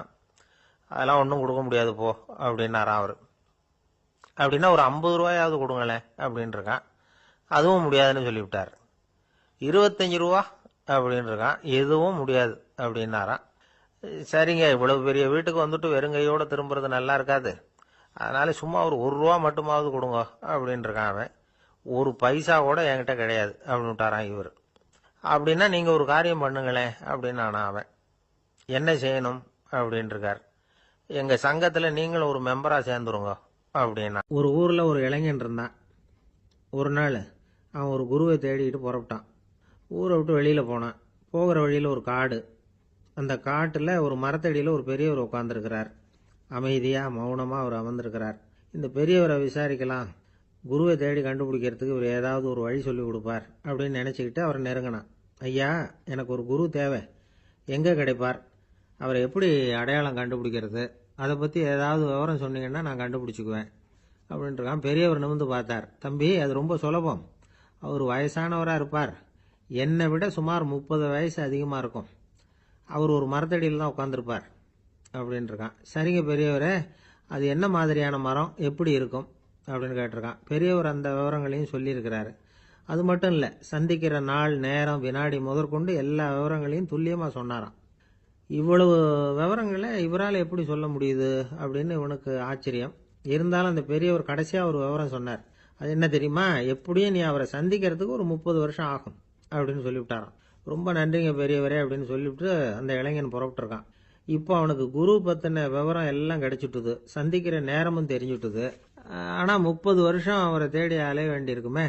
அவன் தேட ஆரம்பிச்சான். காடு மலை எல்லாம் சுத்தி அலைஞ்சான். பல வருஷங்கள் தேடினான், அழுத்து போயிட்டான். கடைசியில அவனுக்கும் வயசாயிட்டுது. கடைசியில் தன்னுடைய சொந்த ஊருக்கே திரும்பி போய்கிட்டு இருந்தான். அங்கே ஒரு மரத்தடியில் அவன் தேடிக்கிட்டு இருந்த குருநாதர் கிடைச்சார். யார் அவருன்னா, 30 வருஷத்துக்கு முன்னாடி வழி சொல்லி கொடுத்தாருல அதே பெரியவர். அவருக்கு இப்போ 30 வயசு அதிகமாக இருந்தது. அதே மரம். அன்னைக்கு பெரியவர் சொன்ன அடையாளம் இப்போ பொருத்தமாக இருந்தது. இப்போ அந்த பெரியவர் சொன்னார், சரியாக வந்து சேர்ந்துட்ட, வா, உனக்காக தான் நான் இவ்வளவு காலமும் காத்துக்கிட்டு இருந்தேன் அப்படின்னாராம். என்ன சொல்கிறீங்கன்னு இருக்கான். 30 வருஷத்துக்கு முன்னாடி என்கிட்ட வந்தியே, அப்போவே என் காலம் வந்து முடிஞ்சு போயிருந்தது. அப்போவே என்ன உனக்கு அடையாளம் தெரியல, அதனால் இவ்வளவு காலம் உனக்காக காத்துட்டு இருக்கும்படி ஆயிட்டுது அப்படின்னாராம். ஐயா, அப்போவே நீங்கள் சொல்லியிருக்கலாமே, இதுதான் 30 வருஷம் கழித்து நீ சந்திக்க போகிற இடம், நான் தான் உன்னுடைய குரு அப்படின்னு சொல்லியிருக்கலாமே அப்படின்ட்டுருக்கான். அந்த பெரியவர் சிரிச்சுக்கிட்டே இதுக்கு பதில் சொன்னாராம், நான் எவ்வளவோ விவரமாக தான் சொன்னேன், நீ சரியாக புரிஞ்சிக்கல. காரணம், அப்போ நீ போதுமான அளவுக்கு பக்குவம் பெற்றிருக்கவில்லை. அதனால் புரியும் சக்தி இல்லாமல் போயிட்டுது. அப்போ 30 ஆண்டு காலம் நீ அலைஞ்சி தெரிஞ்சிருக்கிற, அது காரணமாக இப்போ உனக்கு அந்த பக்குவம் வந்துட்டுது.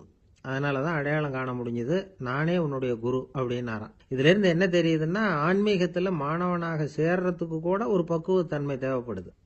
ஒரு பெரிய ஞானி, அவர்கிட்ட சீடனாக இருக்க ஒருத்தன் வந்தான், எதிரில் நின்னான். ஞானி அவனை வெகு நேரம் உற்று பார்த்தார்.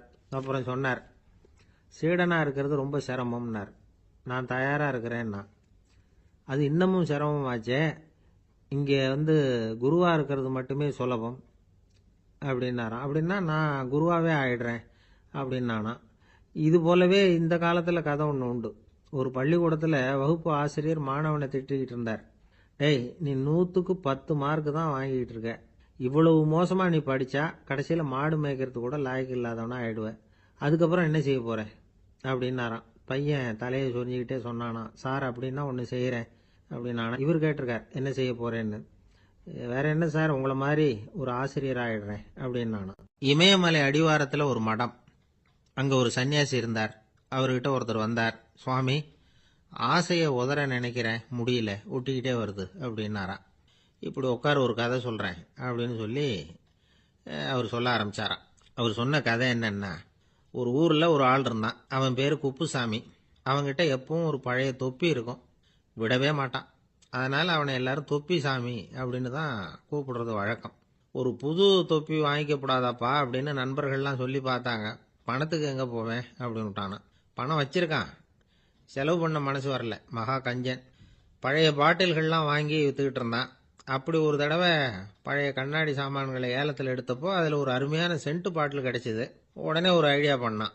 அந்த சென்ட்டை வந்து சின்ன சின்ன பாட்டில்களில் அடைச்சி ஜன்னல் ஓரமாக அடுக்கி வச்சுட்டான். அதை விற்றா நிறைய பணம் கிடைக்குமே, அதனால். இதுக்கு இடையில் ஒரு நாள் அவன் வந்து அப்படியே உட்காந்துருந்தான். அந்த நேரம் நண்பன் வந்தான். ஏண்டா, உன் பழைய தொப்பியை மாற்றப்படாதா, ஊரில் எல்லாரும் கேலி பேசுகிறாங்களே உன்னை தொப்பி சாமின்னு அப்படின்னு சொல்லி கேட்டிருக்கான். இந்த சென்ட்டு பாட்டில் விற்றதும் பணம் வரும், அதுக்கப்புறம் பார்க்கலாம் அப்படின்னு நானா. இவன், சரி வா, நீச்சல் குளத்துக்கு போயிட்டு வருவோம் அப்படின்னு கூப்பிட்டுருக்கான் நண்பன். 2 பேரும் போனாங்க. அதே நேரம் அந்த ஊர் நீதிபதியும் அங்கே குளிக்க வந்தாராம். அவர்கிட்ட இருந்தது விலை வசந்த ஒரு புது தொப்பி. அதை அங்கே இருந்த ஸ்டாண்டில் மாட்டிவிட்டு குளிக்க போனார். இதுக்கிடையில் குப்புசாமி குளிச்சுட்டு வந்தான். அவனுடைய பழைய தொப்பியை காணலை. அந்த புது தொப்பியை பார்த்தா இது நண்பனுடைய வேலை தான் அப்படிங்கிறதாக புரிஞ்சுக்கிட்டு அதை எடுத்து மாட்டிட்டு வந்துட்டான். நீதிபதி குளிச்சுட்டு வந்து பார்க்குறாரு, தொப்பியை காணும். போலீஸில் புகார் கொடுத்தார். அவங்க வந்து தேடினாங்க. ஒரு மூலையில் பழைய தொப்பி கிடச்சிது.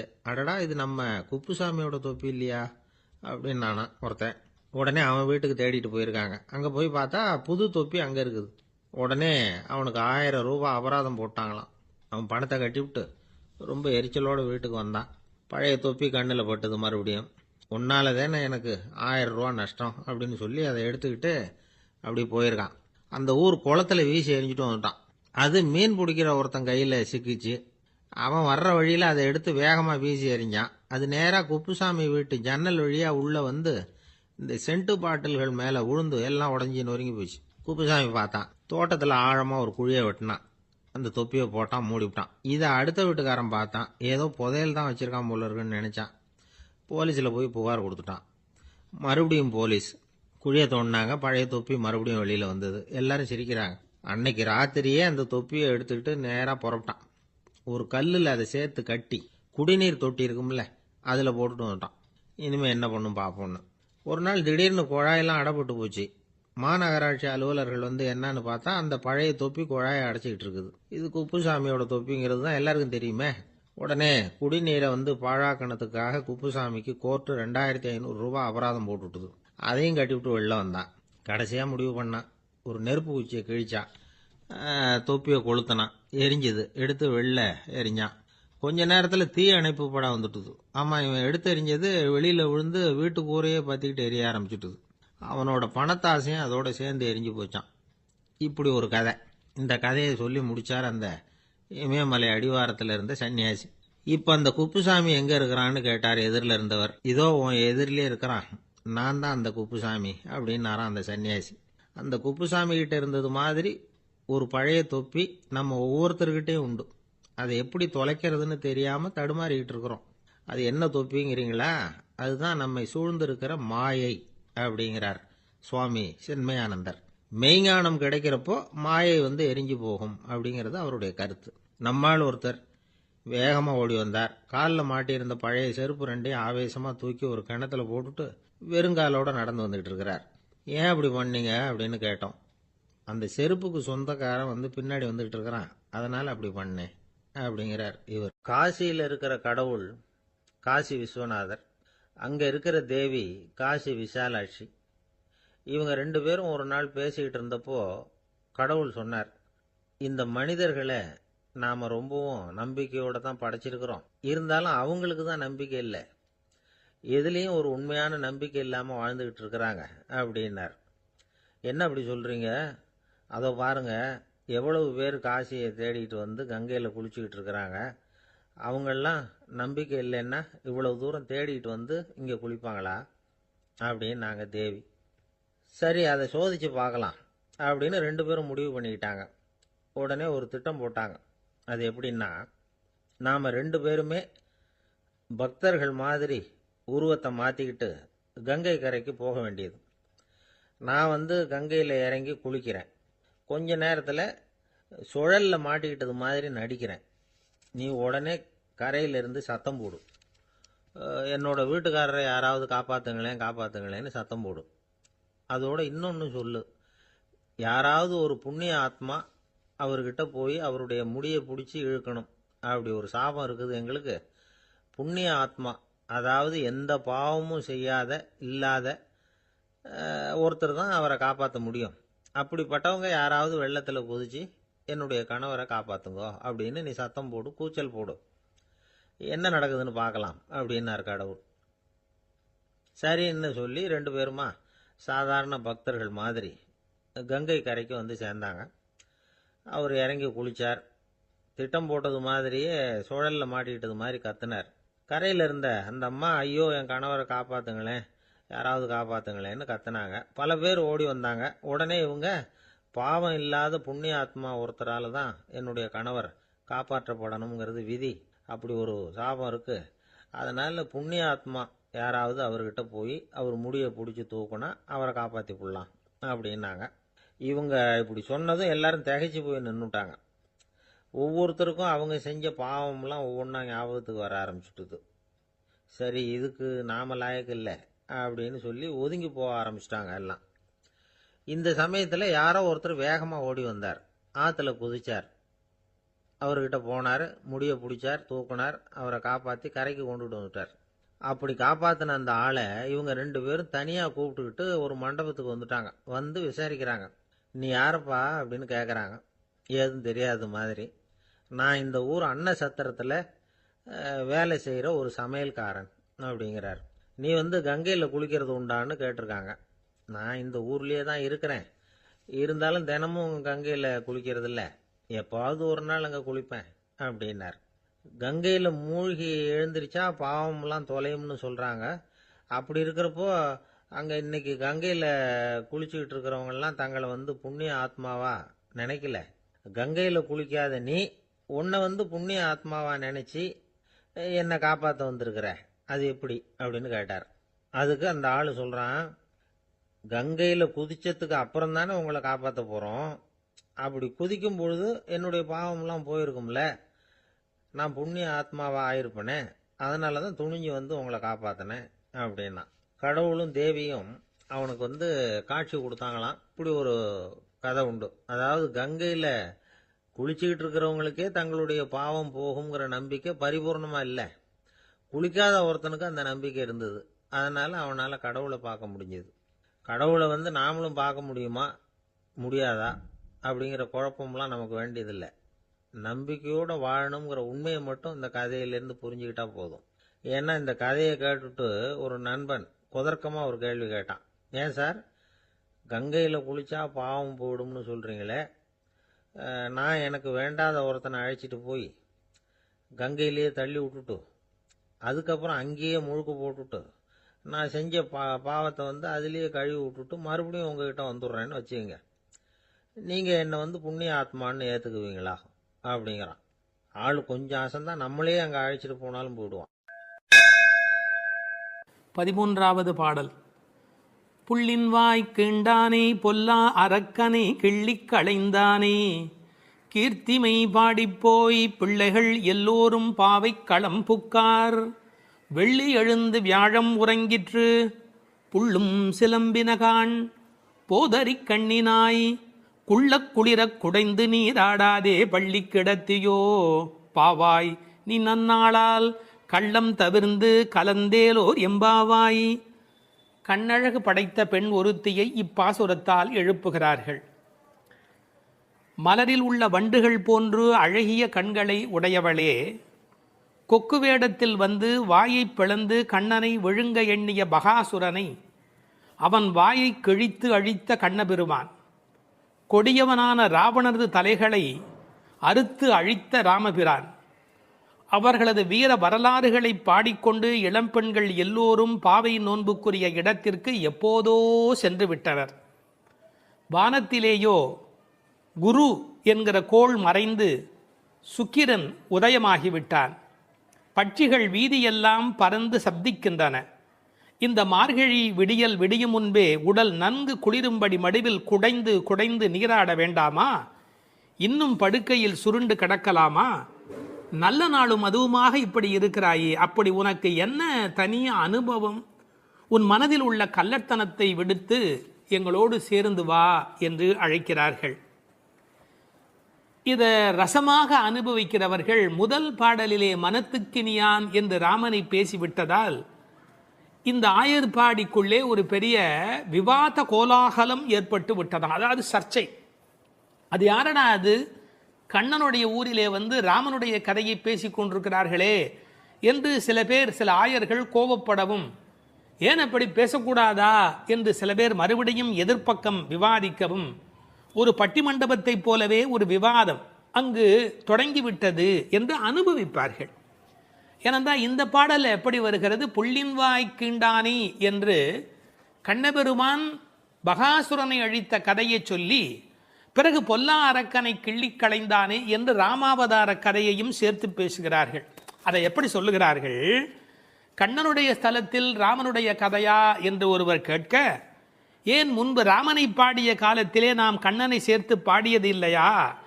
அந்த காரணமாக வருக வருக வருக இங்கே வாமன நம்பி வருக, கரிய குடல் செவ்வவாய் முகத்து என் காகுத்த நம்பி வருக என்று ஆண்டாளே பாடியிருக்கிறாளே. எனவே ஆண்டாள் சிற்றில் சிதைத்தல் பாடுகிற காலத்தில் சீதவாய் அமுதம் உண்டாய் எங்கள் சிற்றில் சிதையேல் என்று பாடியிருக்கிறாளே. அந்த அனுபவத்தை எல்லாம் இங்கே குறிப்பிடுகிறார்கள். வருக வருக என்று ஆழ்வார் அனுபவித்ததையும் சிற்றில் சிதைக்காதே என்று ஆண்டாள் அனுபவித்ததையும் இந்த இடத்தில் மேற்கோளாக காட்டி, இந்த அயோத்தியிலே ராமபெருமானுடைய புகழை பேசுவது போல ஆயர்பாடியில் கண்ணன் புகழ்தான் பேச வேண்டும் என்ற கட்டாயமில்லை, இடம் மாறி பேசினாலும் ஒன்றும் தவறு இல்லை என்று ஒப்பந்தமாயிற்று என்று இதை வேறு ஒரு கோணத்திலே பேசுவார்கள். தீவிர பற்று உடையவர்கள் எப்போதும் இது போன்ற பிரச்சனைகளில் ஈடுபடுவது என்பது தவிர்க்க முடியாதது. புள்ளின்வாய் கீண்டானே பொல்லா அரக்கனை கிள்ளிக் களைந்தானே, பறவை வடிவத்திலே வந்தவனை அவன் அழித்தவன். பள்ளத்தில் மேயும் பறவை உருக்கொண்டு கள்ள அசுரன் வருவானை தான் கண்டு புள்ளிதுவென்று பொதுக்கோ வாய்க்கின்றான், அப்படியே வாய்க்கிண்டிட்டான், அப்படியே கிழித்து எறிந்து விட்டான். அப்படி அழித்த வரலாற்றை சொன்னவர்கள் பொல்லா அரக்கனை கிள்ளிக் களைந்தானே என்று ராவணனை கொன்றதை பேசுகிறார்கள். இந்த எழுப்புகிற பெண்கள் இந்த பாடலை எல்லாம் கருத்தை எல்லாம் சொல்லி எழுப்புகிறார்கள். உரை கண்டவர்கள் கேட்டார்கள், பொல்லா அரக்கன் என்ற ராவணனை குறிப்பிட்டால் நல்ல அரக்கன் உண்டோ? என்ன நயம் பாருங்கள். உண்டு, அரக்கர் குலத்தில் பிறந்தாலும் விபீஷணன் நல்ல அரக்கன், ராவணனோ பொல்லா அரக்கன். அவனோடு பெரிதாக போர் செய்தார் என்று சொல்ல முடியாதான், கிள்ளி களைந்தானே. தமிழில் ஒரு பழக்கம் உண்டு, யாராவது ரொம்ப அலட்சியமாக நினைச்சா என்ன கிள்ளுக்கிறேன்னு நினைச்சுக்கிட்டியா என்று கேட்பார். அப்படி ராவனுடைய தலைகளை ராமன் கிள்ளினானான், கிள்ளி களைந்தானே. அதுக்கு வேற ஒரு பொருள் உண்டு. தன்முனைப்பு உள்ளவர்கள் பரமாத்மாவால் அழிக்கப்படுவார்கள் என்கிற அந்த உணர்வு 10 தலை ஒருவருக்கு உண்டு என்ற கதையை அப்படியே எடுத்துக்கொள்வதை விட, பன்முகமாக ஆசை தலி விரித்து ஆடுகிற போது ஒருமுகமுடைய பரமாத்மா மனதை நாம் ஒருமுகப்படுத்தினால் நமக்கு உள்ளே இருக்கிற பன்முகம் அழிந்து போகும் என்று உருவகமாக எடுத்துக்கொண்டு அனுபவிப்பவர்களும் உண்டு. இப்படி ராவணனை அழித்த வரலாற்றை பேசி கீர்த்திமை பாடிப்போய் பிள்ளைகள் எல்லோரும் பாவை களம் புக்கார். இந்த நெல் பயிரிடுகிற இடத்துக்கு நெற்களம் என்று பெயர். அதுபோல் பாவையின் நோன்பு நோற்கிற இடத்துக்கு பாவைக்களம் என்று பெயர். யாருடைய புகழை பாடுகிறார்கள்? கீர்த்திமை பாடி, ராமன் கண்ணன் இருவருடைய புகழையும் பாடி, கீர்த்தி புகழை பாடி, பிள்ளைகள் எல்லோரும் சின்ன குழந்தைகளாகிய பெண் பிள்ளைகள் எல்லாரும் சேர்ந்து பாவைக்களம் புக்கார். அவங்கெல்லாம் நோன்பு நோக்கிற இடத்துக்கு போய்விட்டார்கள், நான் மட்டும் உனக்காக இங்கே நின்று கொண்டிருக்கிறேன், சீக்கிரம் வாடி என்பது போல் பேசுகிறார். இப்போது பொழுது விடிந்து விட்டது என்பதில் அடையாளம் ரொம்ப நுட்பமான ஒரு அடையாளம். வெள்ளி எழுந்து வியாழம் உறங்கிற்று. அதாவது வெள்ளிக்கிழமை தோன்றிவிட்டது, வியாழக்கிழமை முடிந்து விட்டது இல்லை, குரு ஹோரை போய்விட்டது, சுக்கிரஹோரை தொடங்கி விட்டது. அது இன்னொரு கோணம். வானியலை பற்றி நன்கு ஆய்வு செய்தவர்கள் ஒரு குறிப்பிட்ட காலத்திலே சுக்கிரனுடைய எழுச்சியும் வியாழனுடைய அந்த இறங்கு முகமும் ஒன்றாக நடக்கும் என்று குறிப்பிடுகிறார்கள். சுஜாதா அவர்கள் இதை வைத்துக்கொண்டு கிபி 885 என்று உறுதி செய்ய முடியும் என்று ஒரு கட்டுரையிலே எழுதியிருக்கிறார்கள். ஆனால் வேறு சிலரோ கிபி 8ஆம் நூற்றாண்டில் ஒரே ஒரு முறை மட்டும் அதிகாலை பொழுதில் சுக்கிரன் எழுவதும் குரு மறைவதும் ஒரே வேளையில் நிகழ்ந்துள்ளது. அது முழு நிலவு நாள், பௌர்ணமி. அந்த நாள் அப்படியே குறிப்பிடுகிறார்கள். அந்நாள் கிபி 731 டிசம்பர் 18 காலை 3:30 முதல் 4 மணி. இதனை அடி ஒற்றி ஆண்டாள் பிறந்தது கிபி 716 ஆடிப்பூரம் என்று கணக்கிட்டிருக்கிறார். பாருங்க எவ்வளவு அழகான ஒரு காலக்கணக்கு. வெள்ளி எழுந்து வியாழன் உறங்கிற்று. புள்ளும் சிலம்பின. முன்னர் ஒரு முறை புள்ளும் சிலம்பின என்ற பாடல் வந்திருக்கிறதே, அதெல்லாம் கூட்டுக்குள்ளே. இப்போ வெளியில் பறவைகள் எல்லா இடங்களிலும் திரிந்து அவை இப்போது சப்தம் எழுப்பிக் கொண்டிருக்கின்றன. இந்த இடத்துல புள்ளும் சிலம்பியதை பற்றி சொல்லுகிற போது உரையாசிரியர்கள் இதை ஆசிரிய பெருமக்களோடு ஆச்சாரிய பெருமக்களோடு இணைத்து பேசுவது வழக்கம். குயில் அதுபோல சில ஆச்சாரியர்கள், கொக்கு அதுபோல, அன்னம் போல, கருடன் போல என்று பறவையோடு அவர்கள் ஓமிக்கத்தக்கவர்கள். கண்டத்வனியிலே, அதாவது குரல் வளத்திலே அவர்கள் குயில் மாதிரி. ஏகாகிர சிந்தையில், எப்போதும் மனம் ஒருமுகமாக இருத்தலில் கொக்கு போல, கொக்கொக்கு கூம்பும் பருவத்து என்பார் திருவள்ளுவர். சாரத்தை கிரகித்துக் கொள்வதிலே அன்னபக்ஷி போல, அன்னத்தை போல. கைங்கரியம் என்ற தொண்டு செய்வதிலே கருட பட்சியைப் போல, பல்லடிமை திறத்தினாலே என்று பறவையை அப்படியே அடியார்களோடு ஒப்பிடுவதும் வழக்கம். போது அறி கண்ணினாய், போதுன்னு சொன்னால் முட்டு என்று பொருள். தமிழ் ஒரு அழகான மொழி. அரும்பு, முகை, முகிழ், மொட்டு, மலர். பாருங்க, மலருடைய பல நிலைக்கும் பேர் இருக்கு, இன்னும் கூட இருக்கு. அதாவது வெளியில் புறப்படுவது அரும்பு, கொஞ்சம் மேலே வந்தால் அது முகை, கொஞ்சம் அது இதழ் திறக்க ஆரம்பித்தா அது முகிழ், அது நல்ல விரிந்து விட்டால் தான் அதுக்கு மலர் அப்படின்னு பேர். ரெண்டுக்கும் நடுவில் இருக்க போது போதுன்னு பேர். அந்த போது அது போன்ற கண்களை உடையவள். அதில் வண்டு உட்கார்ந்திருப்பதை போன்ற கண். ஐயா, வெள்ளையாக கண்ணில் ஒரு பகுதி இருக்குது, கருப்பாக ஒரு பகுதி இருக்குது. அது வெள்ளையாக இருக்கிற மலர், அதன் மேலே கருப்பாக இருக்கிற வண்டு உட்கார்ந்திருக்கிற தன்மையினை போதறி கண்ணினாய் என்ற ஓமையாக குறிப்பிட்டார்கள். குளிக்கிறது எப்படி குளிக்கணுமா? குள்ள குளிர குடைந்து நீர் ஆடு. அப்படி ஆடாதே, பள்ளிக்கிடத்தியோ பாவாய் நீ. இந்த பெண்ணம்பெரிய அப்படிங்கிற ஒரு சொல்லாட்சி உண்டு. அதுபோல குள்ள குளிர என்ற வார்த்தையை பயன்படுத்தினார்கள். நல்லா முங்கி குளிக்க வேணும், குடைந்து நீராட வேண்டும். ஆற்றில் குளத்தில் கிணற்றில் இருந்து நீர் வளம் இருக்கிற இயற்கையை புதுப்பிக்கின்ற அந்த அழகான மழைக்கு பிறகு அந்த குளிக்கிற சுகத்தை இந்த வரியிலேயே கொண்டு வருகிறாள். குள்ள குளிர குடைந்து நீராடாதே பள்ளி கிடத்தியோ பாவாய் நீ நன்னாளால். எல்லா நாளுமே நல்ல நாள் தான், ஆனால் இன்றைக்கு கண்ணனுக்கு நாம் பார்க்க போகிற நாள், ஊருக்கு நலம் செய்கிற நாள், உனக்கு நன்மையான நாள். அப்படி இருக்கும்போது நீ படுத்து கிடக்கிறாயே, பள்ளி அறையிலேயே படுத்து கிடப்பவருக்கு பள்ளி கொண்ட பெருமாளை பார்க்கிற பாக்கியம் கிடைக்குமா? அவனை பருகும் சுகம் உனக்கு எப்படி வாய்க்கும்? கள்ளம் தவிர்ந்து கலந்தேலோர் எம்பாவாய். நீ மட்டும் தனியாக மனசில் அனுபவிக்கிறியா? அந்த திருட்டுத்தனத்தை விட்டுடு. கள்ளம் தவிர்ந்து தனியாக அனுபவிக்காதே, கலந்து ஏலோர் எம்பாவாய். இறைவனை எல்லோரும் சேர்ந்து அனுபவிப்பதே சுகம் என்று இந்த பாசுரத்தால் அவர்கள் விளக்கி காட்டுகிறார்கள். திருப்பாவை 11ஆம் பாட்டு. கற்றுக்கரவை கணங்கள் பல கறந்து செற்றார் திரளழியச் சென்று செரு செய்யும் குற்றமொன்று இல்லாத கோவலர்தம் பொற்கொடியே புற்றரவு அல்குல் புனமையிலே போதராய். சுற்றத்து தோழிமார் எல்லாரும் வந்து நின் முற்றம் புகுந்து முகில் வண்ணன் பேர் பாட சிற்றாதே பேசாதே செல்வப் பெண்டாட்டினி எற்றுக்கு உறங்கும் பொருளேலோர் எம்பாவாய். கண்ணனை எண்ணி நோற்காமல் அவன்தான் நம்மை எண்ணி நோற்று இங்கு வரட்டுமே என்று எண்ணி எல்லாவற்றிலும் சிறந்தவளான ஒரு பெண், பக்தி பெண் இந்த பாசுரத்தில் எழுப்பப்படுகிறாள். எல்லாமே கன்றுகள் போல இளமையான பசுக்கூட்டங்கள், பலவற்றை கறப்பதில் ஈடுபட்டு உள்ளவர்கள் இந்த கோபாலர்கள். பகைவர்கள் வந்துவிட்டால் அவர்கள் இருக்கும் இடத்திற்கு சென்று அவர்களது திறமை அழியும்படி போர் புரிய வல்ல குற்றமற்ற போர் வீரர்களை பெற்ற ஆயர் குலத்திலிருந்து வந்த பொன்கொடி போன்றவள் இந்த பெண். புற்றிலே உள்ள நாகத்தின் படம் போன்ற மறைவிடத்தையும் காட்டில் உலவும் மயில் போன்ற சாயலையும் உடையவளே, எழுந்து வா.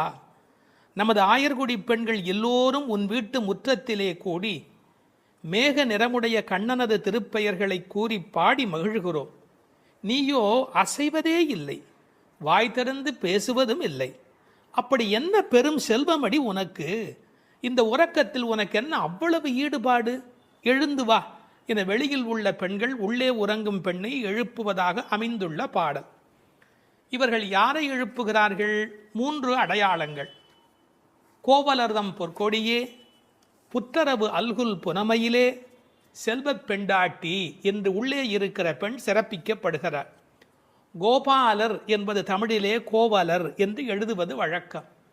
அந்த குலத்தின் தங்க கொடி ஸ்வர்ணலதா, ஸ்வர்ணலதா என்ற வடமொழி சொல்லுக்கு பொற்கொடி என்பது தமிழிலே மொழிபெயர்ப்பு. இவள் ரொம்ப செல்வாக்கு மிக்கவள், பேரழகி. இந்த கோவலர் என்பதை அழகான வித்தியாசமான பல பொருள் சொல்வது வழக்கம். கோ பலர், அதாவது வாக்கிலே வல்லவர் என்று கூட ஒரு பொருள் சொல்வார்கள். கோ அலர், தங்களை தலைவனாக நினைத்ததே அல்ல, கண்ணனுக்கு அடிமையாக மட்டுமே தன்னை நினைத்து கொண்டிருக்கிறவர்கள். இவள் அவர்கள் வீட்டு ஒரு கொடி, கொழுங்கொடி, கொழுகொம்பு தேடுகிற ஒரு கொடி. கோல் தேடி ஓடும் கொழுந்ததே போன்று மால் தேடி ஓடும் மனத்தள் ஆவிக்கோர் பற்று கொம்பு, இதெல்லாம் ஆழ்வார் திருவாக்கு. இவள் மனம் எப்போதும் கண்ணபெருமானை நோக்கி போய்கொண்டிருக்கும். ஒரு கொழுகொம்பாகிய இறைவனை தேடி போவதாலே இவள் கொடி, ஆனால் பொற்கொடி.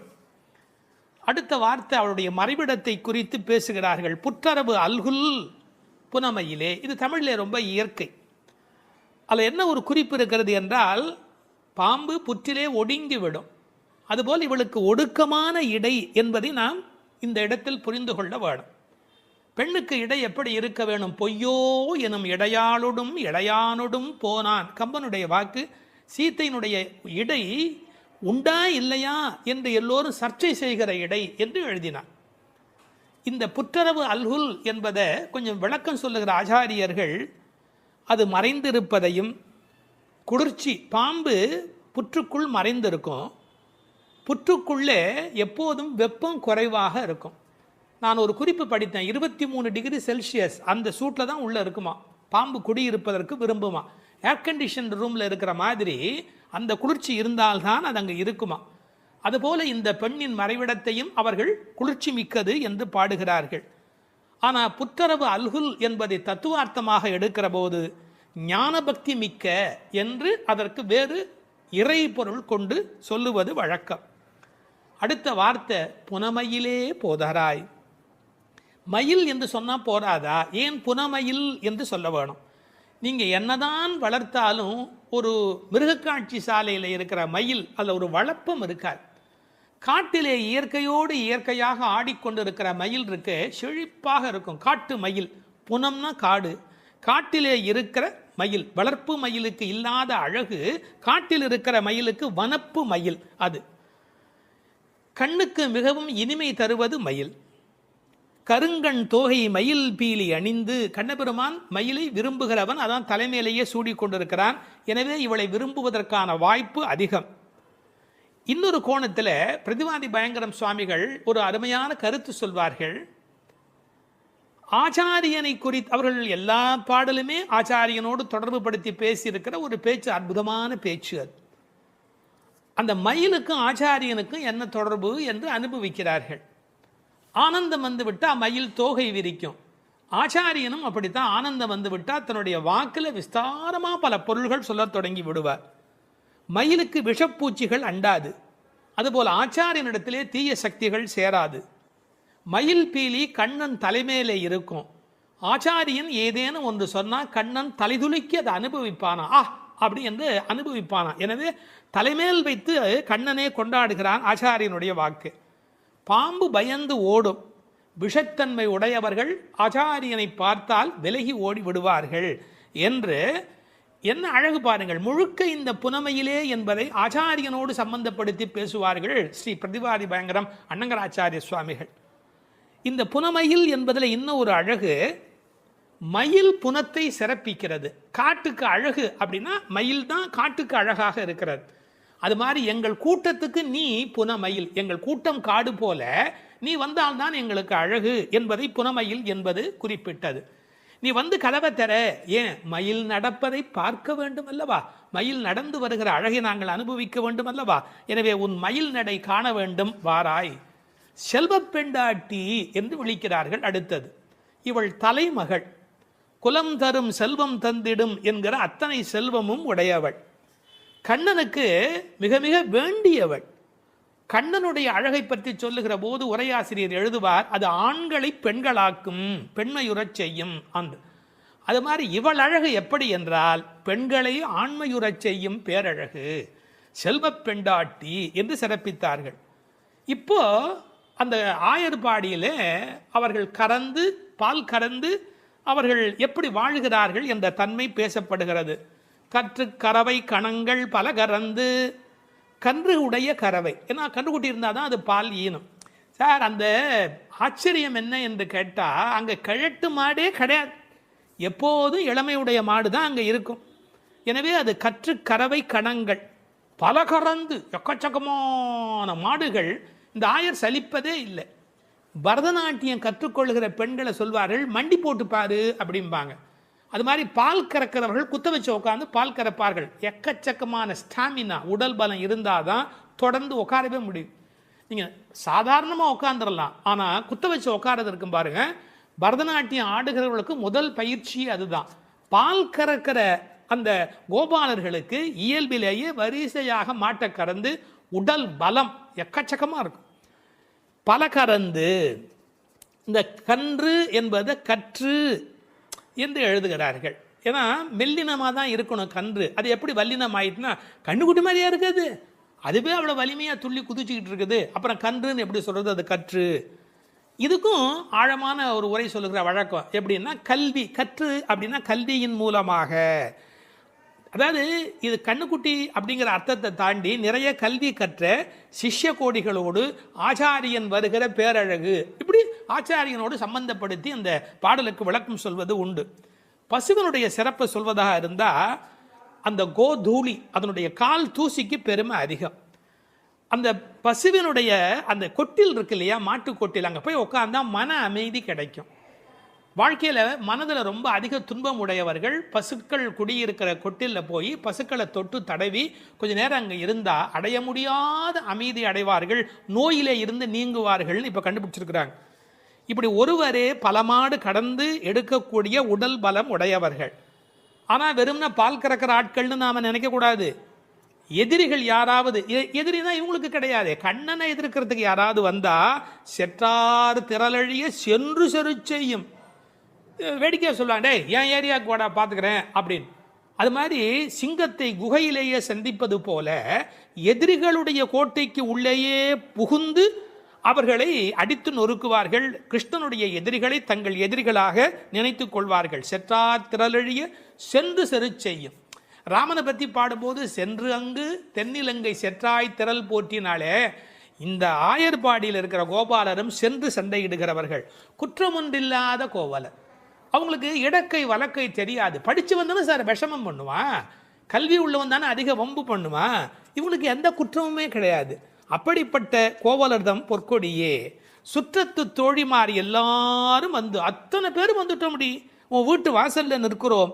தேகபந்துக்கள் ஆத்ம பந்துக்கள் என்று எல்லாருமா நாங்கள் உங்கள் வீட்டு வாசலில் வந்து நிற்கிறோம். நீ முற்றம் புகுந்து முகில்வண்ணன் பேர் பாட. உங்கள் வீட்டு கதவை திறந்து நாங்கள் தொட்டி முற்றத்துக்குள்ளேயே வந்து நிற்கிறோம். வீடு கட்டுகிறவர்கள் பழைய காலத்தில் படி, நடை, கூடம், முற்றம், பின்னால் இருக்கிற இடம் வெளி என்று கட்டுவார்கள். நாங்கள் படியை தாண்டி நடையை தாண்டி வீட்டு முற்றத்துக்குள்ளே வந்து பாடுகிறோம். இன்னும் உன் காதில் கேட்கலையா? அணியரங்கன் திருமுற்றத்து அடியார் தங்கள் இன்பமிகு பெரும் குழுவும் கண்டு. பெருமாள் திருமொழியில் இருக்கிற வாக்கு. ரங்கநாதனுடைய முற்றத்தில் வந்து நின்று கொண்டு பாடுவார்கள். அதுபோல நாங்கள் இப்போது பாடிக்கொண்டிருக்கிறோம். முற்றம் புகுந்து முகில் வண்ணன் பேர் பாட. ஒரு அழகு சொல்லட்டுமா? உன்னை புனமயில் என்று வர்ணிக்கிறார்கள். மயில் எப்போ ஆடும்? முகில் பார்த்தா ஆடும். கண்ணன் முகில் வண்ணன், நீ புனமயில், அவனுக்கென்று ஆடப் பிறந்தவள். முகில் வண்ணன் பேர் பாட சிற்றாதே. சிற்றாதேன்னா அசையாம கிடக்கிறமா, நீ உடம்பு கூட அசையில. நாங்கள் இவ்வளோ பேர் பாடுறோம், ஒரு குலுங்கல் ஒன்றுமே இல்லையே. பேசாதே, பதிலும் நீ பேச மாட்டேங்கிற. செல்வ பெண்டாட்டி, ரொம்ப உனக்கு நாம் கண்ணனுக்கு வேண்டியவன் அப்படிங்கிற ஒரு ஒரு கர்வம் வந்து விட்டதா? செல்வ பெண்டாட்டி நீ எற்றுக்கு உறங்கும் பொருள் ஏலோர் எம்பாவாய். உறக்கத்தில் அர்த்தமே இல்லையேடி, அர்த்தமில்லாத தூக்கத்தில் போய் ஆழ்ந்து கிடக்கிறாயே என்று பேசுவதாக அமைந்திருக்கிறது இந்த பாடல். 9வது பாடல். தூமணி மாடத்து சுற்றும் விளக்கெரிய தூபம் கமழ துயிலணை மேல் கண் வளரும் மாமன் மகளே. மணிக்கதவும் தாழ்த்திரவாய் மாமீர் அவளை எழுப்பீரோ. உன்மகள்தான் ஊமையோ அன்றிச் செவிடோ அனந்தலோ ஏமப் பெருந்துயில் மந்திரப்பட்டாளோ. மாமாயன் மாதவன் வைகுந்தன் என்றென்று நாமும் பலவும் நவின்றேலோர் எம்பாவாய். அப்பழுக்கற்ற தூய்மையான பரிசுத்தமான மாட மாளிகைகளைச் சுற்றிலும் 4 பக்கங்களிலும் விளக்குகள் ஒளிவிட்டு பிரகாசித்து எரிந்து கொண்டிருக்கவும், அம்மாளிகையைச் சுற்றிலும் அயில் சந்தனம் போன்ற வாசனைப் பொருள்களின் நறுமணம் எங்கும் கமழவும், நல்ல பஞ்சடைத்த மெத்தையில் கண்ணுறக்கம் கொள்ளும் எங்கள் மாமன் மகளே. மாணிக்கங்கள் பதிக்கப் பெற்ற உன் வீட்டு கதவின் தாழ்பாளை திறக்க மாட்டாயா? திறந்து விரைவில் வந்து எங்களுடன் சேர்ந்து கொள்ள மாட்டாயா? மாமிகளே, நீங்களாவது அவளை எழுப்பிவிட மாட்டீர்களா? விடிந்து எவ்வளவு நேரமாகிவிட்டது. நாங்கள் இவ்வளவு நேரம் அவளை அழைத்து கொண்டிருக்கிறோமே, அவளுக்கு என்ன ஆயிற்று? ஒரு வார்த்தை கூட பதில் கூற மாட்டேன் என்கிறாளே. அவள் என்ன பேசும் திறனற்ற ஊமையா? அல்லது நாங்கள் அழைப்பது அவளுக்கு கேட்கவில்லையா? காது கேட்கவில்லையா? அல்லது ஆழ்ந்த பேருறக்கத்தில் படுத்து கிடக்கிறாளா? அல்லது யாரேனும் கட்டுப்படுத்தி அவளை பெருந்துயில் கொள்ளுமாறு செய்து விட்டார்களா? அல்லது ஏதேனும் மந்திரம் மாயம் செய்திருக்கிறார்களா? அதன் வசம் கட்டுப்பட்டு இப்படி பேருறக்கம் கொண்டு கிடக்கிறாளே. நாங்கள் அந்த மாமாய செயல்களில் வல்லவனும் மிகுந்த தவமுடைய இலக்குமியின் கணவனும் வைகுண்டத்திற்கு அதிபதியுமான நாராயணன் பெயரை திரும்ப திரும்ப சொல்லி பக்தி பரவசத்தில் ஈடுபட்டு அவளை அழைக்கிறோமே. அவள் ஏன் இன்னும் எழுந்து வந்து கதவை திறந்து எங்களுடன் சேர்ந்து இறைவன் திருப்பெயரை சொல்லி வழிபட மாட்டேன் என்கிறாள்? நீங்களாவது கேட்டுச் சொல்லுங்களேன் என்கிறார்கள். இந்த பாடலின் திரண்ட பொருள் இது. தூமணி மாடத்து சுற்றும் விளக்கெரிய. விளக்கு எரிப்பதற்கே நிறைய செல்வம் இருக்க வேண்டும். இது சீர்மல்கும் ஆய்பாடி செல்வச் சிறுமியர்கள் வாழுகிற இடம். அந்த வீட்டினுடைய அமைப்பு எப்படி இருக்கிறது? தூய்மையான ரத்தின மணிகள் அப்படியே பதிந்து வைத்திருக்கிறார்கள். ஒரு குறிப்பு எழுதுகிறார்கள், அரசர்கள் அந்தப்புறத்திற்கு சிறந்த மணியை கொண்டு அற்புதமான கட்டடத்தை அமைப்பார்களாம். அங்கு வேண்டாம் என்று ஒதுக்கப்பட்ட கற்களை கொண்டுதான் அரண்மனையையே கட்டுவார்களாம். இது துவளில் மண்டபம், அது தூமணி மாடம் என்று அதற்கு ஒரு விளக்கம் சொல்கிறார்கள். ஆக இழைத்து இழைத்து தூய்மையான மணியினை கொண்டு வந்து கட்டியிருக்கிறார்கள். அது ரத்தின மணி. இந்த பெண் எழுந்திருந்திருக்க வேண்டும், எழுந்திருக்கவில்லை. ஒரு வித்தியாசம் இருக்கிறது. ஒரு குடும்பம் விழிப்பதற்கு முன்பு விழிக்க வேண்டியவள் அந்த வீட்டில் இருக்கிற பெண். ஏனென்றால் ஆண் எழுந்தால் அவனை மட்டும்தான் சுத்தம் செய்து கொள்கிறான். பெண் எழுந்தால் அந்த வீடே சுத்தமாகிறது என்று ஒரு பொன்மொழி சொல்வார்கள். எனவே ஒரு பெண்ணாகி இருக்கிறவள் இப்படி உறங்கிக் கொண்டிருக்கலாமா? தூமணி மாடத்து சுற்றும் விளக்கெரிய. 4 புறங்களிலும் நல்ல விளக்கு எரிந்து கொண்டிருக்கிறது. அது மட்டுமல்ல, அகில் சந்தனம் போன்ற நறுமண புகை வீசுகிறது. தூபம் கமழ. செல்வச் செழிப்பு. துயிலணை மேல் கண் வளரும். அது தூங்குவதற்காகவே அமைக்கப்பட்டிருக்கிற ஒரு பெரிய மெத்தை. அதாவது அந்த மெத்தையை பார்த்தாலேயே வா வா வா வந்து படு என்று அழைப்பதை போல 5 விதமான சிறப்புகள் அமைந்திருக்கக்கூடிய பஞ்சனை அது. அதில் அழகு இருக்கிறது, மென்மை இருக்கிறது, குளிர்ச்சி இருக்கிறது, சுகம் இருக்கிறது. அப்படிப்பட்ட அருமையான அந்த பஞ்சனையின் மீது அவள் படுத்திருக்கிறாள். தமிழிலே தூங்குகிறார்கள் என்று சொல்ல மாட்டார்கள், கண்வளராய் என்று சொல்வார்கள், மங்களம் கருதி. ஏன்னால் தூங்கிவிட்டார் என்றால் அமங்கலமாகிவிடுமே என்பதற்காக கண்வளராய் என்று சொல்லை பயன்படுத்துவது வழக்கம். சின்ன வயதிலிருந்து குழந்தை கண் வளருது என்று ஒரு வார்த்தை சொல்வார்கள். அதில் ஒரு விஞ்ஞான குறிப்பே இருக்கிறது. உண்மையிலேயே கர்ப்பத்தில் குழந்தை தூங்குவதால் தான் வளருகிறது. அது ஒரு 10 மாத காலம் தாயின் கர்ப்பத்தில் கண் திறக்காது. கண் திறந்து விட்டால் ஊமை, அது விதவிதமான குறைபாடு உடைய ஊனமான குழந்தையா வந்து பிறக்கும் என்று விஞ்ஞான குறிப்பு இருக்கிறது. அந்த குழந்தை கண்களை மூடிக்கொண்டு தூங்கிக் கொண்டே இருக்கும். அதில் என்ன ஆச்சரியம் என்று கேட்டால், அப்போதான் அது வளருகிறது. ஒரு புள்ளியிலிருந்து ஒரு குழந்தையாக முழுமையாக வளருகிறது. அந்த கண் வளருதல் என்பதிலே தூங்கும் போது வளர்ச்சி நிகழ்கிறது என்கின்ற ஒரு குறிப்பு இருக்கிறது. மனிதனுக்கு கூட தூக்கம் அவசியம். ஏன்னா உடம்பில் இருக்கிற செல்கள் தங்களை புதுப்பித்துக் கொள்வதற்கு மனிதன் தூங்க வேண்டியிருக்கிறது. அடுத்து உறவு சொல்லி அழைக்கிறாள். மாமன் மகளே. இவள் அந்தணகுல பெண் என்றாலும் ஆயர் குலமகளாக ஆகும் விருப்பத்தின் காரணமாக ஒரு சம்பந்தத்தை ஏற்படுத்தி கொள்கிறாளாம். இதை உரையாசிரியர்கள் எழுதும்போது ஒரு அழகான வாக்கியமாக குறிப்பிடுகிறார்கள். திருவாய்ப்பாடியிலே ஒரு பிரகிருதி சம்பந்தம் தனக்கு உஜ்ஜீவன ஹேதுவாக ஆண்டாள் ஆசைப்பட்டபடி. அழகிய மணவாள பெருமாள் நாயனாருடைய வியாக்கியானத்திலே திருவாய்ப்பாடியிலே ஒரு பிரகிருதி சம்பந்தம் தனக்கு உஜ்ஜீவன ஹேதுவாக ஆண்டாள் ஆசைப்பட்டபடி மாமன் மகளே என்று உறவு சொல்லி அவள் அழைக்கிறாள். மணிக்கதவம் தாழ்த்திரவாய். அது உள்ளிருப்பது வெளியே தெரியும்படி அமைக்கப்பட்டிருக்கிற ஒரு வீடு. அவள் எப்படி தூங்குகிறாள் என்பது கூட வெளியே தெரிகிறது. அந்த கட்டில், அந்த மெத்தை, அந்த விளக்கு எரிகிறது. இந்த பாடலே மிக ரசமான ஒரு பாடல். திருப்பாவையில் 30 பாட்டு அழகு என்று சொன்னால் இந்த பாட்டுக்கு என்று தனியான ஒரு ரசனை உலகத்தில் தனியான ஒரு கூட்டமே உண்டு. மணிக்கதவம் தாழ்த்திரவாய், நீ வந்து திற. ஏன்னா எழுந்து வந்து திறக்கிற போது நாங்களா திறந்து கொண்டு உள்ள வந்தால் அது மரியாதையாக இருக்காது ஒரு வீட்டுக்குள்ளே. நீ வந்து திற. ஆனால் அவள் அசைவதாக தெரியவில்லை. அவளுடைய அம்மா எழுந்து விட்டாள். அவள் மற்ற வேலைகள் பார்த்து கொண்டிருக்கிறாள். அதனால உறவு சொல்லி அவளை அழைக்கிறார்கள். மாமீர், அவளை எழுப்பீரோ?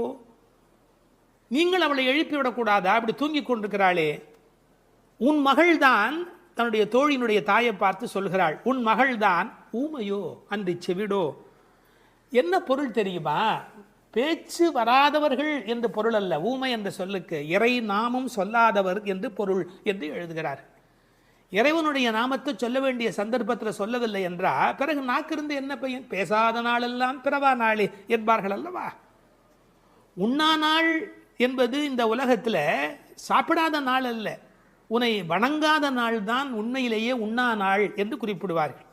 ஊமையோ அன்றி செவிடோ. ஏன்னா இறைவன் புகழ் கேளாத செவி என்ன செவியே என்று சிலப்பதிகாரம் பேசும். இந்த பெருமானுடைய புகழை நாங்கள் சொல்லுகிறோம், அவள் காதிருந்தும் கேட்கவில்லையே. நேற்று வரை நன்றாக பேசினாளே, இன்று என்ன ஊமையாகி விட்டாளா? அழைப்பு அவள் காதில் போய் விழவில்லையா? அல்லது இரண்டுமே அவளுக்கு இணைந்து விட்டதா? சோம்பல் வயப்பட்டாளா? யாரேனும் மந்திரம் மாயம் செய்து விட்டார்களா? என்ன நடந்து விட்டது? ஊமையோ அன்றி செவிடோ, மாமாயன் மாதவன் வைகுந்தன் என்றென்று நாமும் பலவும் நவின்றேலோர் எம்பாவாய். ஏன்னா மந்திர துயில் பட்டாளே, இப்படி அவள் பிடிவாதமான ஒரு தூக்கத்தில் போய் மாட்டிக்கொண்டு இருக்கிறாளே. நாங்கள் அழைக்கிறோம், எதை சொல்லி அழைக்கிறோம்? மாமாயன், மகா மாயையில் வல்லவனாகிய பெருமான். மாதவன், நம்முடைய சாதாரண தவம் அல்ல, எல்லா தவங்களுக்கும் அப்பாற்பட்ட பெரும்பொருள். அந்த தவத்தால் அடைய வேண்டியவன் கருணையினால் தானாகவே நம்மிடத்தில் வருவதால் அவன் மாதவன்.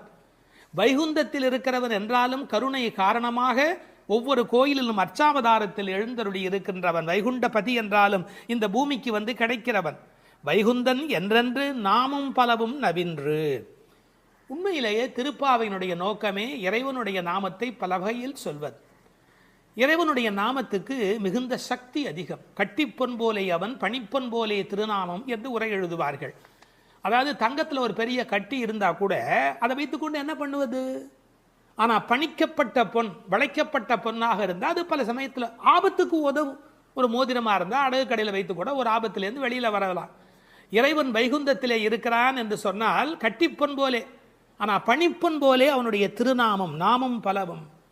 இன்னும் கூட நிறைய விளக்கங்கள் சொல்வார்கள். இறைவனுடைய நாமம் இறைவனை விட செல்வாக்கு உடையது என்று.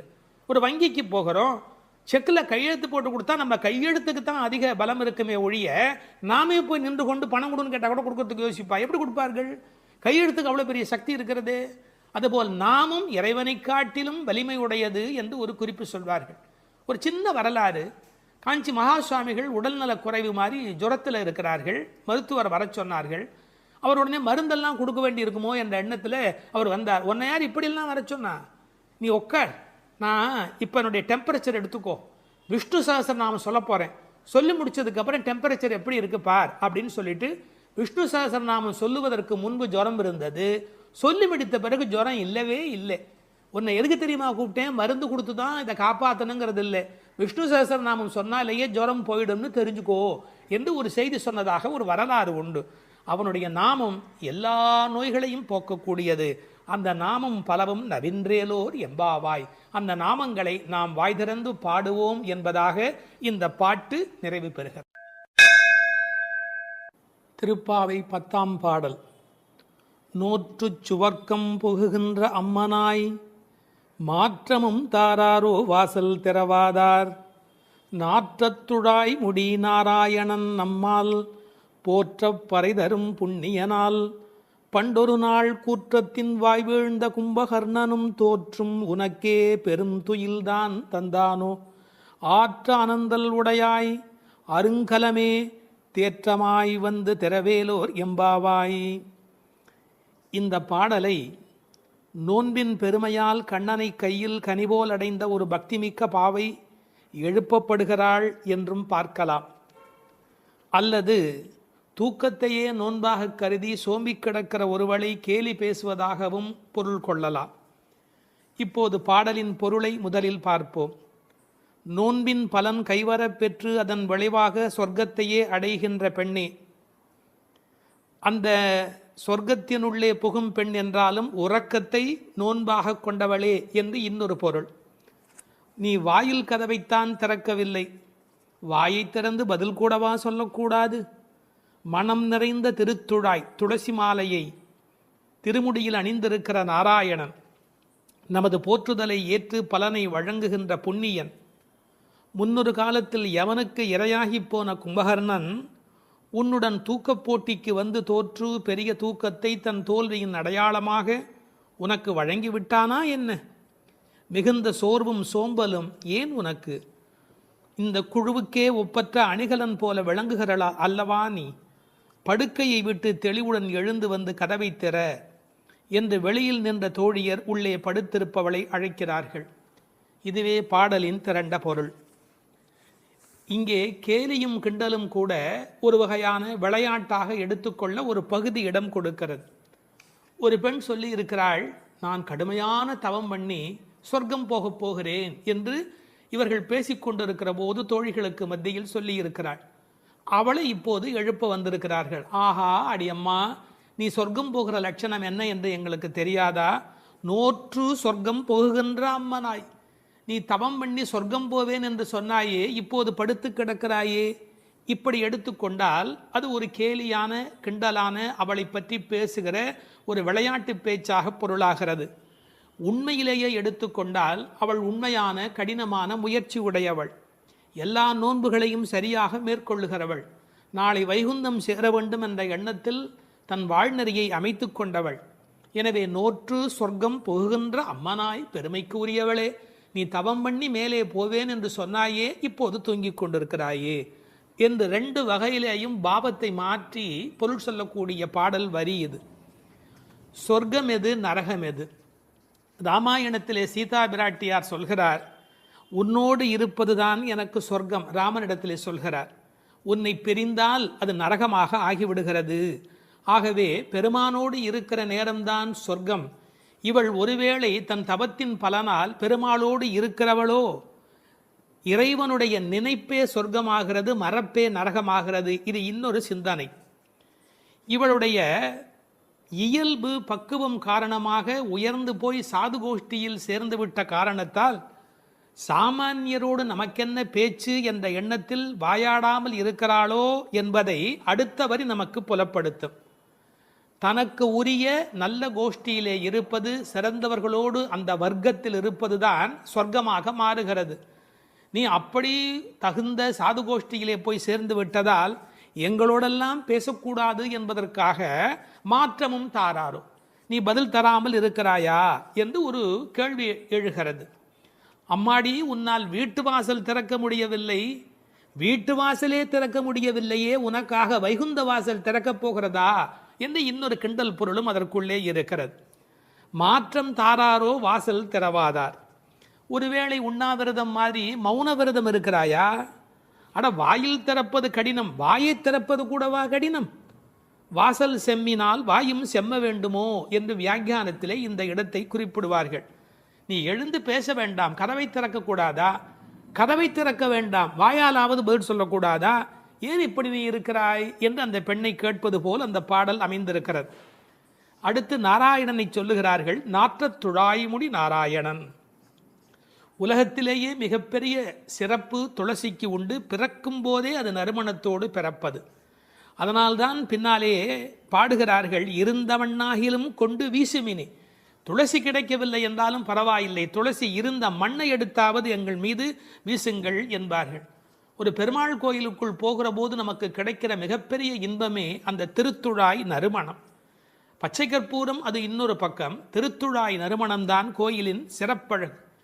கண்ணன் திருத்துழாய் அணிந்து அங்கு வந்து சென்றால் 100 குழிக்கு தாங்கும் என்று உரை எழுதுவார்கள்.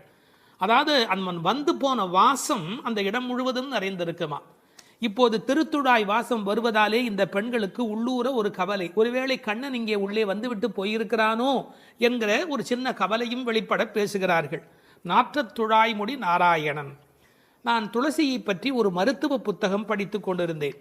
அதில் துளசி பிராணசக்தியை கூட்டி நம்முடைய கபத்தை குறைக்கக்கூடியது. அது மட்டுமல்ல, அது 100 வகையான மேலான மருந்தாக அது பயன்பட்டு கொண்டிருக்கிறது.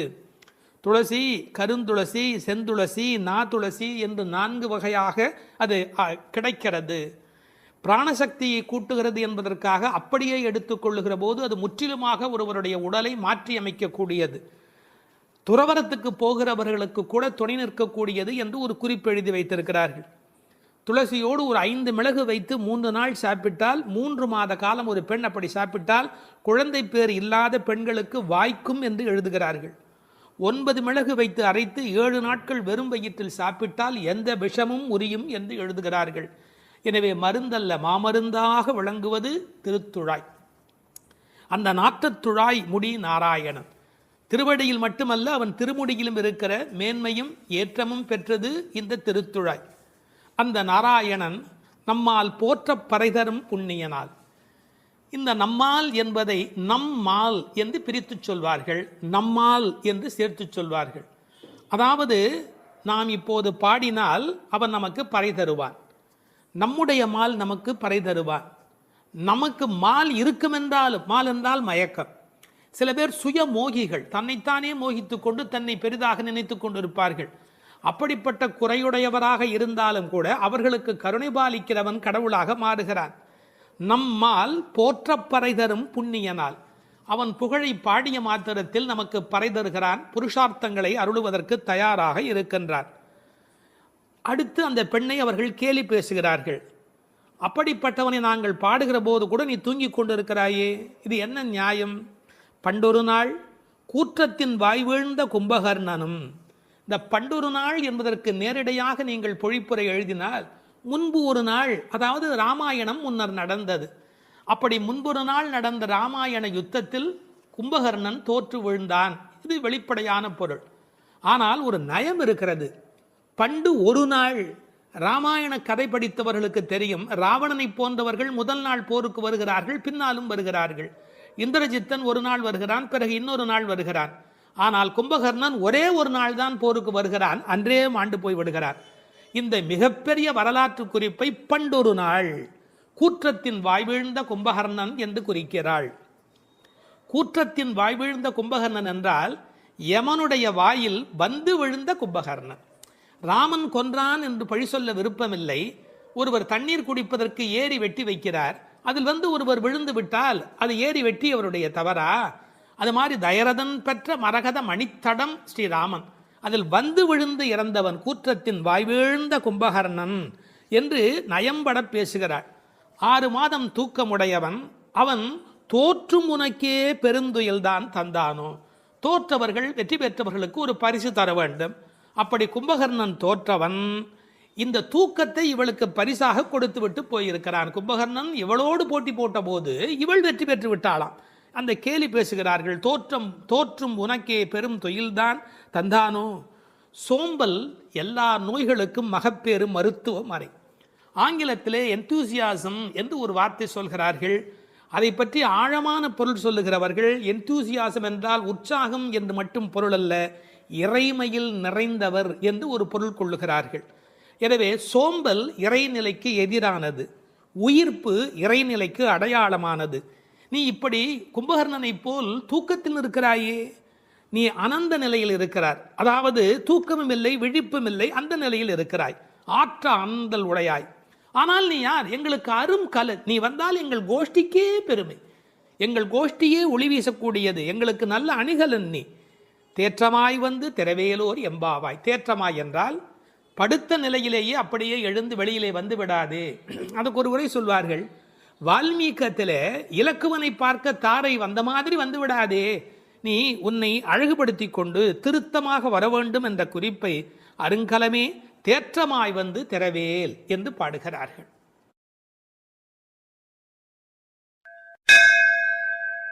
12ஆம் பாடல். கனைத்திளம் கற்றெருமை கன்றுக்கு இறங்கி நினைத்து முலை வழியே நின்று பால் சோர நனைத்தில்லம் சேராக்கும் நற்செல்வன் தங்காய் பனித்தலை வீழனின் வாசல் கடை பற்றி சினத்தினால் தென்னிலங்கை கோமானைச் செற்ற மனத்துக்கு இனியானை பாடவும் நீ வாய் திறவாய் இனித்தான் எழுந்திராய் ஈதன்ன பேருறக்கம் அனைத்தில்லத்தாரும் அறிந்தேலோர் எம்பாவாய். இதனுடைய பொருள், கன்றை பிரிந்த எருமை தன் கன்றை நினைத்து கனைத்து அந்த நினைப்பால் தனது காம்புகளிலிருந்து விடாது பால் பொழிவதால் வீடெல்லாம் பால் வெள்ளமிட்டு சேராகி கிடக்கின்ற வீட்டின் தலைவனான பெரும் செல்வத்தை பெற்றிருப்பவனது தங்கையே. முன்பு பெரும் கோபத்தால் தென்னிலங்கை மன்னனான ராவணனை அழித்து ஒழித்த மனத்திற்கு இனியவனான ராமபிரானை புகழ்ந்து மார்கழி மாத பனி தலையில் விழுந்து கொண்டிருக்க நாங்கள் உன் வீட்டு வாசலில் கீர்த்தனம் செய்வதை கேட்டும் நீ உறங்கலாமா? கதவை திற, பொழுது விடிந்து இன்னும் நீ உறங்குவது எல்லா வீட்டாருக்கும் தெரிந்து விட்டது, இனியாவது எழுந்திரு, என்ன இது பெரிய உறக்கம் என்கிறார்கள். இந்த பாடலில் எழுப்பப்படுகிறவள் கண்ணபெருமானுடைய நெருங்கிய நண்பனுடைய தங்கை. அவளை எழுப்புகிற போது நற்செல்வன் தங்காய் என்று அவர்கள் அன்போடு அழைக்கிறார்கள். சூழலை முதலில் வர்ணிக்கிறார்கள். ஒரு எருமை அவிழ்த்து விட்ட பிறகும் பால் கறவாமல் விட்டுவிட்டதால் தன் கன்றை நினைத்து அது பால் பொழிகிறது, அதனால் வீடு சேராகிறது. கனைத்திளம் கற்று எருமை கன்றுக்கு இறங்கி நினைத்து முலைவழியே நின்று பால் சோர என்று பாடலிலே வருகிறது. பக்தி இலக்கியங்களுடைய அடிப்படை நாதமே அன்புதான் பிரமாதம். உண்மையிலேயே வாழ்க்கை ஒரு அறிவுபூர்வமான ஏற்பாடு அல்ல, அது அன்பு பூர்வமான ஒரு ஏற்பாடு. ஒரு எருமையே இப்படி இருக்குமானால் இறைமை என்ற இறை தத்துவத்தில் ஈடுபட்டவர்கள் எவ்வளவு இரக்கத்தோடு இருக்க வேண்டிய கடமை உடையவர்கள். எருமை மாடு கன்றுக்கு இறங்கி பால் சொரிவதை கவிச்சக்கரவர்த்தி கம்பன் பாடிக்காட்டி இருக்கிறார். எருமைகள் பால் பொழிய அன்னக்குஞ்சுகள் அந்த பாலை அருந்தி மகிழ்ந்தன என்று ஒரு கற்பனையிலே பாடுகிறார். சேல் உண்ட ஒன்கணாரின் திரிகின்ற செங்கால் அன்னம் மால் உண்ட நளினப்பள்ளி வளர்த்திய மழலைப் பிள்ளை கால் உண்ட சேற்று மேது கன்று உள்ளி கனைப்பச் சோர்ந்த பால் உண்டு துயில பச்சை தேரை தாலாட்டும் பண்ணை என்று எழுதுகிறார். நாட்டு வளத்தை எழுதுகிற போது தாமரைப்பூவில் உறங்கிக் கொண்டிருக்கிற அன்னக்குஞ்சுகளுக்கு எருமை மாடு தன்னுடைய கன்றை நினைத்து சொரிந்த பால் அவைகளுக்கு கிடைத்தன என்று கோசல நாட்டு வளத்தை பாடுகிற போது குறிப்பிடுகிறார். உண்மையிலேயே இந்த எருமைகள் இப்படி பால் கறக்கும் என்கிற தன்மையினை வேறு ஒரு வகையில் சங்க இலக்கியத்தில் ஒரு புலவர் பாடிக்காட்டி இருக்கிறார். வெள்ளி வீதியார் என்ற ஒரு புலவர். அவர் வேறு ஒரு கோணத்தில் சொல்லுகிறார். காமத்தை பற்றி பாடுகிற போது தலைவன் வந்து எங்களை அனுபவிக்கவில்லை, எங்கள் இளமையோ வீணாகிறது, எங்களுக்கும் பயனில்லை அவனுக்கும் பயனில்லை, உடம்பில் பசலை நோய் வந்து துன்பப்படுகிறேன் என்று எழுதுகிறார். கன்றும் உண்ணாது கலத்தினும் படாது நல் ஆண் தீம்பால் நிலத்து உக்காங்கு அவர் பசு என்று எழுதுகிறார். இது சங்க இலக்கிய பாடல். ஆண்டாள் சங்க இலக்கியங்களை படித்தவள் என்பதற்கு இது ஒரு அடையாளம். கன்றும் உண்ணாது கலத்தினும் படாது நல்லான் தீம்பால் நிலத்து உக்காங்கு எனக்கும் ஆகாது என்னைக்கும் உதவாது பசலை உணியர் வேண்டும் என்று குறுந்தொகையிலே வெள்ளி வீதியார் என்ற புலவர் எழுதி காட்டியிருக்கிறார்.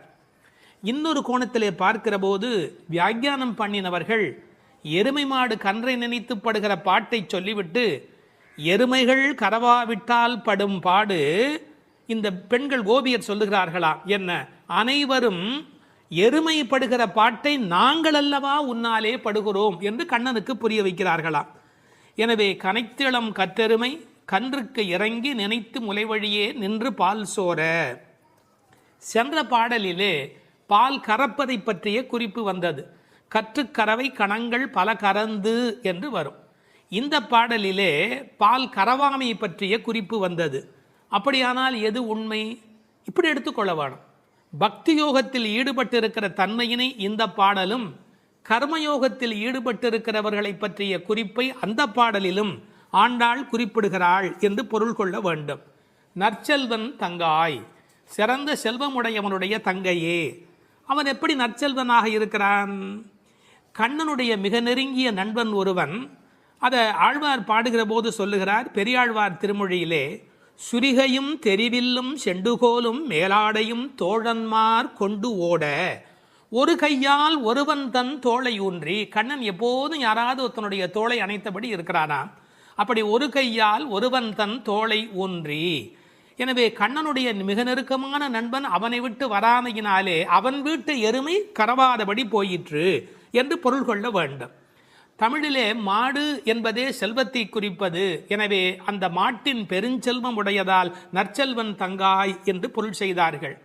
தத்துவார்த்தமாக பொருள் செய்தவர்கள் ஆண்டாளுக்கு சகோதரராக எம்பெருமானாரை சொல்லுகிற மரபு வழி சிந்தனையினை கொண்டு வருகிறார்கள்.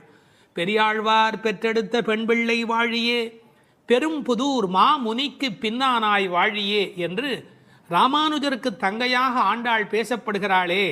கோயில் அண்ணா வாரும் என்று ஆண்டாள் அழைத்தாளே, அந்த இங்கு நினைவூட்டி நற்செல்வன் தங்காய் என்று ஆண்டாளையே குறிப்பிடுகிறார்கள்.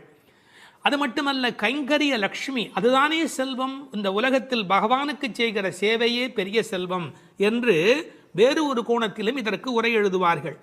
இந்த பெண்கள் இப்போது பேசுகிறார்கள், அம்மா உன் வீட்டு வாசலிலே மார்கழி பனி தலையிலே வந்து விழுகிறது, நாங்கள் எதை பிடித்து கொண்டு நிற்கிறோம் தெரியுமா? உன் வீடு சேராகி கிடக்கிறது, எருமை பால் ஓட ஓட கீழே கால் வைக்க முடியவில்லை, சேராகி இருக்கிறது. பழைய காலத்தில் வீட்டு கதவுல நாதாங்கி என்று ஒன்று தொங்கும், அதைத்தான் நாதம் சத்தம் போடுவார்கள், தட்டினா வீட்டுக்குள்ளே கேட்கும் என்ற காலிங் பெல் இன்றைய மெத்தடில். அந்த நின் வாசல் கடையை பற்றி நாங்கள் நாதாங்கியை பற்றி கொண்டு நிற்கிறோம். அதுக்கு உரை எழுதும் போது சொன்னார்கள், மேலே பனி வெள்ளம் மனத்தே பால் வெள்ளம், தரையிலோ மேலே பனி வெள்ளம் மனத்தே மால் வெள்ளம், மால்னா திருமால், மனத்தே மால் வெள்ளம் தரையிலே பால் வெள்ளமாய் தெப்பம் வற்றுவாரை போலே உன் வீட்டு நாதாங்கியை பிடித்து தொங்கிக் கொண்டிருக்கிறது கான். அப்படியெல்லாம் அந்த நாதாங்கியை பிடித்து கொண்டு இவைகள் தொங்கிக் கொண்டு நிற்கிறார்கள். சினத்தினால் தென்னிலங்கை கோமானை செற்ற மனத்துக்கு இனியானி பாடமும் நீ வாய் திறவாய். அளவு கடந்த அநியாயம் செய்து விட்டான் ராவணன். என்ன, சீத்தையை ராமனால் பிரிய முடியாது, பிராட்டியையும் பெருமாளையும் பிரிக்கக்கூடாது. அந்த பாவத்தை செய்தமையினால் கோபப்பட்டு சினத்தினால் தென்னிலங்கை கோமான் ராவணனை செற்ற அழித்த மனத்துக்கு இனியானை பாடவும் நீ வாய் திறவாய். ராமன் மனத்துக்கு இனியவன் என யாருக்கும் எந்த நோவும் வரக்கூடாது என்று எண்ணுவது ராமனுடைய பண்பாடு. எப்படி என்று குகனை போன்ற அன்பர்கள் வருகிறார்கள், இவன் தாழ்ந்தவன் என்று நினைக்கல, ஏழை ஏதலன் கீழ்மகன் என்னாது அவனோடு அன்பு பாராட்டுகிறார். கிளிக்கு யாருடைய பெயர் வைப்பது என்று கேட்கிறாள், கைகேயி அம்மாவுடைய பெயரை வை என்று சொல்லுகிறார். இப்படி எல்லோருக்கும் மனத்துக்கு இனியனாயிருந்த அழகை வைமு கோபாலகிருஷ்ணமாச்சாரியார் உரையிலே ராமாயண பாடல்ல இருந்தே பல குறிப்பு சொல்லுகிறார். மனத்துக்கினியானே என்ற தொடர்க்கு நட்பினர் நொதுமலாளர் பகைவர் ஆகிய மூவகையர் மனத்துக்கும் இனியவன் என்று பொருள் கொள்ளலாம். குகனை விடுங்கள், அடுத்தாற் போல வாலிக்கும் ராவணனுக்கும் கூட இனியனாயிருந்தான் என்றோ. மூக்கும் காதும் வெம்முரண் முலை கண்களும் முறையால் இழந்து அரற்றிய சூர்ப்பனகையும் போக்கினீர் என் நாசி பொய்த்து என் என்றும் மேக்குயரும் நெடுமூக்கு மடந்தையர்க்கு மிகையன்றோ என்றும் பிழை செய்தீரோ என்றும் சூர்ப்பனகை ராமனை புகழ்ந்து பாடுகிறாள். மார்பில் ராமபானம் பாய்ந்து நின்ற நிலையும் வாலி ஓவியத்து எழுத ஒண்ணா உருவத்தாய் என்று சொல்லுகிறான். ஆவி போம் வேலைவாய் அறிவு தந்து அருளினாய் என்று பேசுகிறான். ராவணன் மாலியவானிடத்திலே வந்து சொல்லுகிற போது நாசம் வந்துற்ற காலை நல்லதோர் பகையை பெற்றேன் என்றார். அது மட்டுமல்ல, ராமனுடைய தோற்றத்தை பார்த்துவிட்டு சொல்லுகிறான், ராகவன் மேனி நோக்கி தீயன கொடிய வீர சேவகச் செய்வை கண்டால் நாயன தகுதும் அன்றே காமனும் நாமும் எல்லாம் என்று பகைவனை கொண்டாடுகிறான் ராவணன். எனவே ராமனிடத்தில் எல்லோரும் அன்பு பாராட்டுகிற காரணத்தினாலே அவன் மனத்துக்கு இனியவனாக இருக்கின்றான். அந்த மனத்துக்கு இனியானை நாம் பாட இனித்தான் எழுந்திராய். ராமாயணமே சொல்லிவிட்டோம், இன்னும் நீ எழவில்லையே, ஈதென்ன பேருறக்கம், இந்த உறக்கம் நியாயமா? இப்படி தூங்கி தொலைக்கிறாயே. அனைத்தில்லத்தாரும் அறிந்தார். உனக்கு வெக்கமா இல்லை? பக்கம் வீடு எதிர் வீடு எல்லாருமே நீ எழவில்லை என்பதை தெரிந்து வைத்திருக்கிறார். மனிதர்களுடைய இயல்பு தன்னை பற்றி அக்கம் பக்கம் என்ன நினைக்கும் என்கிற ஒரு கூச்ச சுபாவம் உண்டு. அதை இந்த இடத்துல எடுத்து சொல்லி அனைத்தில்லத்தாரும் அறிந்து என்று உரை எழுதினார்கள். ராமானுஜரை நினைவூட்டி உரையிலே இன்னொரு குறிப்பு சொன்னார்கள். திருக்கோஷ்ட